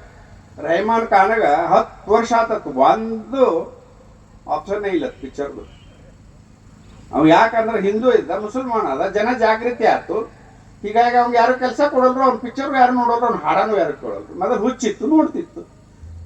ಈಗ ಹೇಳ್ತಾನೆ ನನಗೆ ಕೆಲಸನೂ ಕೊಡೋರು, ನಾ ಮುಸ್ಲಿಂ ಆಗಿದ್ದ ತಪ್ಪಾಗಿತ್ತು, ನೀ ಹಿಂದೂ ಆಗಿ ಮಾತು ಹಿಂದೂ ಧರ್ಮಕ್ಕೆ ಬಾಲ ನೀನು ಅಕ್ಕಿ ಅಂತ ಸಾಮಾನ್ಯವಾಗಿ ಜನ ಹೇಳುವಂಥ ಸ್ಥಿತಿ ನಿರ್ಮಾಣ ಆಗಿದೆ. ಇದರರ್ಥ ಮುಸಲ್ಮಾನರು ಎಲ್ಲರೂ ಸುಮಾರತ್ತಲ್ಲ, ದೇಶಕ್ಕಾಗಿ ಅವರು ಕೆಲಸ ಮಾಡ್ಯಾರ. ಅಬ್ದುಲ್ ಕಲಾಂ ಅಂತವರು, ರಸಖಾನ್ ಕವಿ ಅಂತವರು, ಅಮೀರ್ ಅಲಿ ಅಂತವರು, ಇಶ್ಫಾಕುಲ್ ಖಾನ್ ಅಂತವರು, ಶರೀಫ್ನಂತವರು, ಕಬೀರ್ನಂತವರು, ಇವ್ರನ್ನೆಲ್ಲ ನಾವು ನೆನೆಸ್ತೇವೆ. ಯಾವ ಮುಸಲ್ಮಾನರ ಇವ್ರು ನೆನೆಸ್ತಾರ, ಇವ್ರು ಕಾಫಿರ್ ಬೆನ್ನೆತ್ತಾರಂತ. ಕಬೀರ್ ಅಂತ ಯಾವ ಮಕ್ಕಳನ್ನ ಇಟ್ಟಾರ, ರಸಖಾನ ಕವಿ ಅಂತ ಇಟ್ಟಾರ, ಔರಂಗಜೇಬ್, ಟಿಪ್ಪು ಸುಲ್ತಾನ್ ಇಂಥವು ಇಡ್ತಾರೆ. ಯಾರು ದೇಶದ ಮೇಲೆ ದಾಳಿ ಮಾಡ್ಯಾರೋ, ಲೂಟಿ ಮಾಡ್ಯಾರೋ ಅವ್ರು ಇವ್ರಿಗೆ ಹೀರೋಗಳು. ಯಾರು ನಮ್ಮ ಜೊತೆ ಸಾಮರಸ್ಯದಿಂದ ಬದುಕ್ಯಾರೋ ಅವ್ರ ಹೆಸರು ಇಡೋದಿಲ್ಲ. ಯಾಕಂದ್ರೆ ಇಲ್ಲಿಯೊಳಗೆ ಇಸ್ಲಾಂ ಇರ್ತೈತೋ ಅಲ್ಲಿಯೊಳಗೆ ಜಗತ್ತಿನೊಳಗೆ ಗದ್ದಲ ಎದ್ದೇ ಇರ್ತೈತೆ. ಯಾಕಂದ್ರೆ ಇಡೀ ಜಗತ್ತಿನೊಳಗೆ 3 ಭಾಗ ಅದಾವ. ಅರಬ್ ಕಂಟ್ರಿ ಭಯ ಹುಟ್ಟಿಸ್ಕೇರಿಂದ ಜೀವನ ಮಾಡ್ಬೇಕು. ಯುರೋಪ್ ಕಂಟ್ರಿ ಭಯ ಹುಟ್ಟಿಸೋರಿಗೆ ಶಸ್ತ್ರ ಕೊಟ್ಟ ಜೀವನ ಮಾಡ್ಬೇಕು. ಅದರ ಭಾರತ ಮಣ್ಣೊಳಗೆ ಚಿನ್ನ ಬೆಳೆದ ಜೀವನ ಮಾಡ್ತದೆ. ಇಷ್ಟು ವ್ಯತ್ಯಾಸ ಇದೆ. ಅದರ ಪರಿಣಾಮದಿಂದ ಹಿಂದೂಗಳಂದ್ರೆ ಎಂಥ ಗೋಮಾತೆ ಸಾತ್ವಿಕ ಪ್ರಾಣಿ. ಸಾತ್ವಿಕ ಪ್ರಾಣಿ ಇದ್ರು ಭಗವಂತ 2 ಕೋಡ್ ಇಟ್ಟಾನು. ಯಾಕೆ ಇಟ್ಟಾನು? ಏನಿದ್ರೆ ಹೇರ್ ಅಂತ. ಅದನ್ನು ಮರತ್ಕೇರಿ ನಾವು ಬೋಳ್ಯಾಂಗತ್ತೆ ಮಾಡಿ ಅದರ ಪರಿಣಾಮ ಬಂದಿದೆ. ನಮ್ಮಲ್ಲಿ ನಿಜಗುಣವಂತ ಸ್ವಾಮಿಗಳು ಮುಸಲ್ರ ಸಭೆಯೊಳಗೆ ಗಣಪತಿ ಬಗ್ಗೆ ಮಾತಾಡ್ತಾರೆ. ಗಣಪತಿ ಪಾರ್ವತಿ ಜಳಕ ಮಾಡಿದ್ದಿಲ್ಲನು, ಪ್ರತಿ ಮಣ್ಣು ಎಟ್ಟಿತ್ತು. ಇವು ಆಕಳ ಮಲಿ ಒಳಗಿರುವಂತ ಉಣ್ಣಿಗಳಿವು. ಅಲ್ಲೇ ಹಾಲಿದ್ರು ಕುಡಿಯಾಗಿಲ್ಲ, ಇವು ರಕ್ತನ ಕುಡಿವು. ಪುರಾಣ ಬಗ್ಗೆ ಹೇಳ್ತಾವು, ಜದ್ರ ಬಗ್ಗೆ ಭಗವದ್ಗೀತೆ ಬಗ್ಗೆ ಹೇಳಿದ್ರೆ ನಿಮ್ಮತ್ತು ಮುತ್ತಾತ ಅಲ್ಲ, ನಿನ್ನ 6 ವರ್ಷ ಹೇಳಿದ್ರು ಮುಗಿಯಂಗಿಲ್ಲ, ಅದ್ರ ಬಗ್ಗೆ ಮಾತಾಡಂಗಿಲ್ಲ. ಭಾರಿ ಶಾಂತ ಅಂತೇಳಿ ಇಸ್ಲಾಂ ಅಂತ ಹೇಳ್ತಾನೆ. ಭಯೋತ್ಪಾದಕ ಬಾಯಿ ಸುಮ್ ಕುಂದಿರ್ತಾನೆ. ಕೆಲವೊಂದು ಪೇಮೆಂಟ್ಗಳು ಅದಾವು, ಪೇಮೆಂಟ್ ಕೊಟ್ಟಂಗೆ ಜಿಗಿದಾಡ್ತಾವೆ, ಭಾಳ ದಿವಸ ಇರಂಗಿಲ್ಲ. ಮಳಿ ಆದಾಗ ಹೇಳ್ತಾವಲ್ಲ ಅಣಬೆಗಳು, ಆ ರೀತಿ ಹೇಳ್ತಾವೆ. ಮತ್ತೆ ಕಮ್ಮಿ ಹೋಗ್ತಾವ ಅಂತಾವೆ. ಭಾಳ ಬಂದೋಗ್ಯಾವ ನಮ್ಮ ಜೀವನದೊಳಗೆ. ಅದು ರಾಷ್ಟ್ರೀಯ ಸ್ವಯಂ ಸೇವಕ ಸಂಘದ ಸಂಸ್ಥಾಪಕರು ಏನು ಮಾಡಿದ್ರು, ಈ ದೇಶದ ಇತಿಹಾಸವನ್ನು ಅಧ್ಯಯನ ಮಾಡಿದ್ರು. ಯಾಕೆ ಮಾಡಿದ್ರು ಅಂದರೆ ಶಿವಾಜಿ ಹುಟ್ಟಿದ, ಛತ್ರಸಾಲ ಹುಟ್ಟಿದ, ಗುರುಗೋವಿಂದ್ ಸಿಂಗ್ ಹುಟ್ಟಿದ, ಎಲ್ಲರೂ ಹುಟ್ಟಿದ್ರು. ಬಿಡಿ ಬಿಡಿ ಬಿಡಿ ಯುದ್ಧ ಮಾಡಿದರು. ಬಿಡಿ ಬಿಡಿ ಯುದ್ಧದಿಂದ ರಾಕ್ಷಸರು ಸೋಲ್ಸೋಕ್ಕಾಗಲಿಲ್ಲ. ಹೀಗಾಗಿ ಅದರಂತ ಸೋಲಿಸೇವಿ, ಅದರ ಅವ್ರನ್ನ ಪೂರ ಬೇರೆ ಸಹಿತ ಕಿತ್ತೋಗ್ಯಕ್ಕಾಗಲಿಲ್ಲ. ಅದಕ್ಕೆ ಡಾಕ್ಟರ್ ಜಿ ಅವರು ಹೇಳಿದ್ರು, ಮೌನ ಕ್ರಾಂತಿ ಮಾಡಬೇಕು, ಸಮಾಜ ಜಾಗೃತಿ ಆಗಬೇಕು, ವ್ಯಕ್ತಿ ನಿರ್ಮಾಣ ಆಗಬೇಕು. ಆ ವ್ಯಕ್ತಿ ತಗೊಳ್ಳೋ ನಿರ್ಧಾರ ದೇಶದ್ರೋಹಿಗಳಿಗೆ, ದೇಶ ಕಂಟಕರಿಗೆ ಅಸ್ತ್ರ ಆಗಬೇಕು. ಅದು ಸಾಮಾನ್ಯವಾಗಿ ಸಂಘದ ಶಾಖೆಯಿಂದ ಪ್ರಾರಂಭ ಮಾಡಿದ್ರು. ಅದರ ಪರಿಣಾಮದಿಂದ ಇವತ್ತು ದೇಶ ವಿರೋಧಿಗಳು, ದೇಶದ್ರೋಹಿಗಳು ಇಸ್ಕಾ ಲಾಠಿ ಉಸ್ಕಾ ಭೈಂಸ್ ಅನ್ನೋ ರೀತಿಯೊಳಗೆ ಜೀವನ ಮಾಡುವಂಥ ಸ್ಥಿತಿ ನಿರ್ಮಾಣ ಆಗಿದೆ. 20 ವರ್ಷದಿಂದ ಏನಾರೇ 370ನೇ ವಿಧಿ ರದ್ದು ಮಾಡಿದ್ದೇವೆ ಅಂದ್ರೆ 1 ಲಕ್ಷ 2 ಲಕ್ಷ ಹಣ ಬೀಳ್ತಿದ್ದು. ಈ 20 ವರ್ಷದಿಂದ ಏನಾರ ತ್ರಿವಳಿ ತಲಾಕ್ ತೆಗೆದಿದ್ರೆ 1 ಲಕ್ಷ 2 ಲಕ್ಷ ಹಣ ಬೀಳ್ತಿದ್ದು. 20 ವರ್ಷದಿಂದ ಕಾಶ್ಮೀರ್ ಫೈಲ್ಸ್ ಪಿಕ್ಚರ್ ಬಂದಿದ್ರೆ ಟಾಕೀಸ್ ಸುಟ್ಟು ಹೋಗ್ತಿದ್ದು. 20 ವರ್ಷದಿಂದ ಸಂಭಾಜಿ ಪಿಕ್ಚರ್ ಬಂದ್ರೆ ಟಾಕೀಸ್ ಸುಟ್ಟು ಹೋಗ್ತಿದ್ದು. ಇವತ್ತು ಯಾವ ನಾಯಿನೂ ಬಗಳಂಗಿಲ್ಲ, ಅಷ್ಟು ಸಮಾಜ ಜಾಗೃತ ಆಗಿದೆ. ಈಗ 20 ವರ್ಷದಿಂದ ನೋಡಿರ್ಬೇಕು ನೀವು. Long live Saddam Hussein, long live Saddam Hussein ಅಂತೇಳಿ ಟಿ ಶರ್ಟ್ ಹಾಕೊಂಡು ಸದ್ದಾಮ್ ಅವ್ರ ಬಗ್ಗೆ ಜೈಕಾರ ಹಾಕ್ತಿದ್ರು ಭಾರತದೊಳಗೆ. ಯಾಕೆ ಹಾಕ್ತಿದ್ರು ಅಂದ್ರೆ ಸದ್ದಾಮ್ ಅಂದ್ರೆ ಅವ್ರು ಹೀರೋ. ಹುಟ್ಟಿದ ಮಕ್ಕಳು ಕರ್ಕೊಂಬಂದು ಕ್ಯೂ ಐದೇಕ್ ಮೇರ ಸದ್ದಾಮ್ ಅಂತ ತೋರಿಸ್ತಿದ್ರು ಸಮಾಜಕ್ಕೆ. ಏನು ಅವಂಗ ಹುಟ್ಟ್ಯಾನ ನಂಗೆ. ಆದ್ರೆ ಅದೇ ಸದ್ದಾಮ್ ಹುಸೇನ್ ಭೂಮಿ ಒಳಗೆ ಅಡಿಗೆ ಕೂತಿದ್ದ. ಹುಚ್ಚಿನ ಹಿಡ್ಕೊಂಬಂದ್ರು ಅಮೇರಿಕಾದವ್ರು. ಹಿಡ್ಕೊಂಡು ಬಂದು ತನ್ನ ಅಂಡರ್ವೇರ್ ಅವನ ಕೈಲೇನು ಒಗ್ಯಾಕೆ ಹಚ್ಚಿದ್ರು ಲೈವ್ ಟೆಲಿಕಾಸ್ಟ್. ಜಗತ್ತಿನ ಯಾವ ನಾಯಿನೂ ಬಗಳಲಿಲ್ಲ. ಬಿನ್ ಲಾಡನ್ ಅಂದ್ರೆ ಹೀರೋ. ಮುಸು ನಗತಿದ್ರೆ ಎಲ್ಲರೂ ಬಾಂಬ್ ಬ್ಲಾಸ್ಟ್ ಆದ್ರೆ ಬಿನ್ ಲಾಡನ್ ಮಾಡ್ಯಾನ ಅಂತ ಒಪ್ಕೊಂಡಾಗ ಹೆಂಗೆ ಮಾಡಿದ್ ನೋಡಿ ನಾವು ಬಿನ್ ಲಾಡನ್ ಅಂತ ಕೆಲವೊಂದು ದೇಶದ್ರೋಹಿಗಳು. ಆದ್ರೆ ಬಿನ್ ಲಾಡನ್ ಅಫ್ಘಾನಿಸ್ತಾನದ ಬೌಂಡ್ರಿ ಒಳಗೆ ಹುಚ್ಚಿನಾಯಿ ತರಂಗೆ ತೊಗೊಂಡ್ಬಂದ್ರು. ಇನ್ನು ಇವ್ರಿಗೆ ಒಂದಿಟ್ಟು ಹೆಣ ಕೊಟ್ಟೇವಂದ್ರೆ ಇವ್ರೊಂದು ದರ್ಗಾ ಕಟ್ಟಿ ದೊಡ್ಡ ದೇವ್ರನ್ನ ಮಾಡ್ತಾರೆ ಅಂತೇಳಿ ಅವ್ರು ಅಮೆರಿಕಾದವ್ರು ಏನು ಮಾಡಿದಾರೆ, ಅಲ್ಲೊಂದು ಚೂರು ಇಲ್ಲೊಂದು ಚೂರು ಸಮುದ್ರದೊಳಗೆ ಕತ್ತರಿಸಿ ಹೋಗಿದ್ರು ಮೀನಾ ಮಸಳಿ ತಿಂದು. ಅವಾಗ ಜಗತ್ತಿನೊಳಗೆ ಯಾವ ನಾಯಿನೂ ಬಗಳಿಲ್ಲ. ಇಸ್ಕಾ ಲಾಠಿ ಉಸ್ಕಾ ಭೈಂಸ್. ಡಾಕ್ಟರ್ ಜಿ ಅವರು 100 ವರ್ಷದ ಮೊದಲು ಅದನ್ನು ಕಂಡು ಹಿಡಿದಿದ್ದಾರೆ. ಆ ಅಸ್ತ್ರವನ್ನು ಪ್ರಾರಂಭ ಮಾಡಿದರು. ನಾವು ಶಕ್ತಿಯುತರಾಗಬೇಕು, ಹಿಂಸೆ ಮಾಡೋದಕ್ಕಲ್ಲ, ಹಿಂಸೆ ಮಾಡೋದನ್ನು ತಡೆಯೋದು. ಇದು ನಮ್ಮ ಸಿದ್ಧಾಂತ. ಇದರ ಆಧಾರದ ಮೇಲೆ ಬದುಕಬೇಕು. ಯಾವುದೇ ಪ್ರಾಣಿ, ಬೆಕ್ಕ ಎಷ್ಟ ಪ್ರಾಣಿ ಐತಂದ್ರೆ ಒಂದು ಜೀವ ತಗೊಳ್ಳೋ ಸಾಮರ್ಥ್ಯ ಇದೆ. ಆಕಳು ಎಷ್ಟ ಸಾತ್ವಿಕ ಐತಂದ್ರೆ ಒಂದು ಗುದ್ದಿದ್ರೆ ಚಾಕೋಕ್ಕಿಂತ ಜಾಸ್ತಿ ಪೆಟ್ಟದ್ದು. ಇಷ್ಟೆಲ್ಲ ಇರ್ಬೇಕಾದ್ರೆ ಶಕ್ತಿ ಇರಬೇಕು. ಅದಕ್ಕೆ ನಮ್ಮ ದೇಶದ ಪರಿಸ್ಥಿತಿ ಏನಾಗಿತ್ತಂದ್ರೆ ಅಮಂತ್ರಂ ಅಕ್ಷರಂ ನಾಸ್ತಿ, ನಾಸ್ತಿ ಮೂಲ ಮನೌಷಧಂ, ಅಯೋಗ್ಯ ಪುರುಷ ನಾಸ್ತಿ, ಯೋಜಕ ಶಸ್ತ್ರ ದುರ್ಲಭ. ಔಷಧಕ್ಕೆ ಬಾರದೇ ಇರುವಂಥ ಗಿಡಮೂಲಿಕೆಗಳಿಲ್ಲ, ಮಂತ್ರಕ್ಕೆ ಬಾರದೇ ಇರುವಂಥ ಅಕ್ಷರಗಳಿಲ್ಲ, ಕೆಲಸಕ್ಕೆ ಬಾರದೇ ಇರುವಂಥ ವ್ಯಕ್ತಿ ಇಲ್ಲ. ಅದನ್ನೆಲ್ಲ ಜೋಡಿಸೋರು ವಿರಳ ಆಧಾರ ಅನ್ನೋದನ್ನು ಡಾಕ್ಟರ್ ಜಿ ಅವ್ರು ಕಂಡು ಹಿಡಿದು. ಜೋಡಿಸೋರನ್ನ ತಯಾರಿಯಲ್ಲಿ ಮಾಡಬೇಕಂದ್ರೆ ಒಂದು ಸಂಘ ಸ್ಥಾನದೊಳಗೆ ಮಾಡಬೇಕು. ಸಂಘದೊಳಗೆ ಏನು ಬೇರೆ ಶಿಕ್ಷಣ ಇಲ್ಲ, ಮುಕ್ತ ವಿಶ್ವವಿದ್ಯಾಲಯ. ಮುಸಲ್ಮಾನರು ಬರ್ಬೋದು, ಕ್ರಿಶ್ಚಿಯನ್ರು ಬರ್ಬೋದು, ಯಾರು ಬೇಕಾದವರು ಬರ್ಬೋದು. ಅಲ್ಲಿ ಏನಿರಂಗಿಲ್ಲ, ಒಂದು ಮೈದಾನ 4, ಒಂದು ಕಬಡ್ಡಿ ಕೋಟ, ಒಂದು ಧ್ವಜ. ಯಾವ ನಮಸ್ತೆ ಸಲ ಹೇಳ್ತಾ ನಾವು ಎಲ್ಲ ಹಿಂದೂನ ಸಾಂಪ್ರದಾಯಿಕವಾಗಿ ಏನು ಬೇಕಾದಿಲ್ಲ. ನಮಾಜ್ ಮಾಡಲಿ, ಚರ್ಚಿಗೆ ಹೋಗಲಿ, ನಮಗೇನಾಗೋದು. ಈ ಮಾತೃಭೂಮಿಗೆ ನಮಸ್ತೆ ಹೇಳಿದ್ರೆ ಸಾಕು. ನಮಗೆ ಸ್ವಯಂ ಸೇವಕನ ಒಂದು ಸರಿ ಬಂದು ಅದನ್ನು ಒಪ್ಕೊಂಡು ಅಂದ್ರೆ ಮುಗೀತು. ಇದನ್ನ ಈ ಸಾಮಾನ್ಯ ಒಂದು ಕಲ್ಪನೆ ಇಟ್ಟುಕೊಂಡು ಅಸಾಮಾನ್ಯವಾದ ಸಾಧನೆಯನ್ನು ಮಾಡಿದಂಥ ಡಾಕ್ಟರ್ ಜಿ ಅವರು ಪ್ರಾರಂಭ ಮಾಡಿದಂಥ ಸಂಘ ಶತಾಬ್ದಿ 100ನೇ ವರ್ಷ ಆಚರಣೆಯ ಹಿನ್ನೆಲೆಯಲ್ಲಿ ಸಮಾಜದ ಎಲ್ಲ ಬಂಧುಗಳಿಗೂ ಸಂಘದ ಉದ್ದೇಶ ಮತ್ತು ಹಿಂದುತ್ವದ ಉದ್ದೇಶ ಮತ್ತು ಮಾಡಬೇಕಾದ ಕರ್ತವ್ಯಗಳನ್ನು ನೆನಪು ಮಾಡಿಕೊಡಬೇಕು ಅನ್ನೋ ಕಾರಣಕ್ಕೋಸ್ಕರ ಈ ಹಿಂದೂ ಸಮಾಜೋತ್ಸವ ನಡೆದಿದ್ದು. ತಾವೆಲ್ಲ ಇಲ್ಲಿವರೆಗೆ ಶಾಂತ ರೀತಿಯಿಂದ ಕೂತು ಕೇಳಿದರೆ ಇನ್ನೂ ಪೂಜ್ಯರು ಮಾತಾಡೋರು ಸಮಯ ಹೆಚ್ಚಿಗೆ ತಗೊಳ್ಳೋದು ಬೇಡ. ಒಂದ್ಸಲ ಭಾರತ್ ಮಾತಾ ಕಿ ಘೋಷಣೆಯನ್ನು ಹೋಗೋಣ, ಆ ನಂತರ ನಮ್ಮ ಭಾಷಣ. ಭಾರತ್ ಮಾತಾ ಕಿ ಎಲ್ಲರೂ ಹೇಳ್ತಾ ಇಲ್ಲ. ಭಾರತ್ ಮಾತಾ ಕಿ ವಂದೇ, ಗಂಗಾ ಮೈಯಾ ಕಿ, ಗೋ ಮೈಯಾ ಕಿ, ಭಗವತ್ ಗೀತಾ ಕಿ. ಭಾರತ್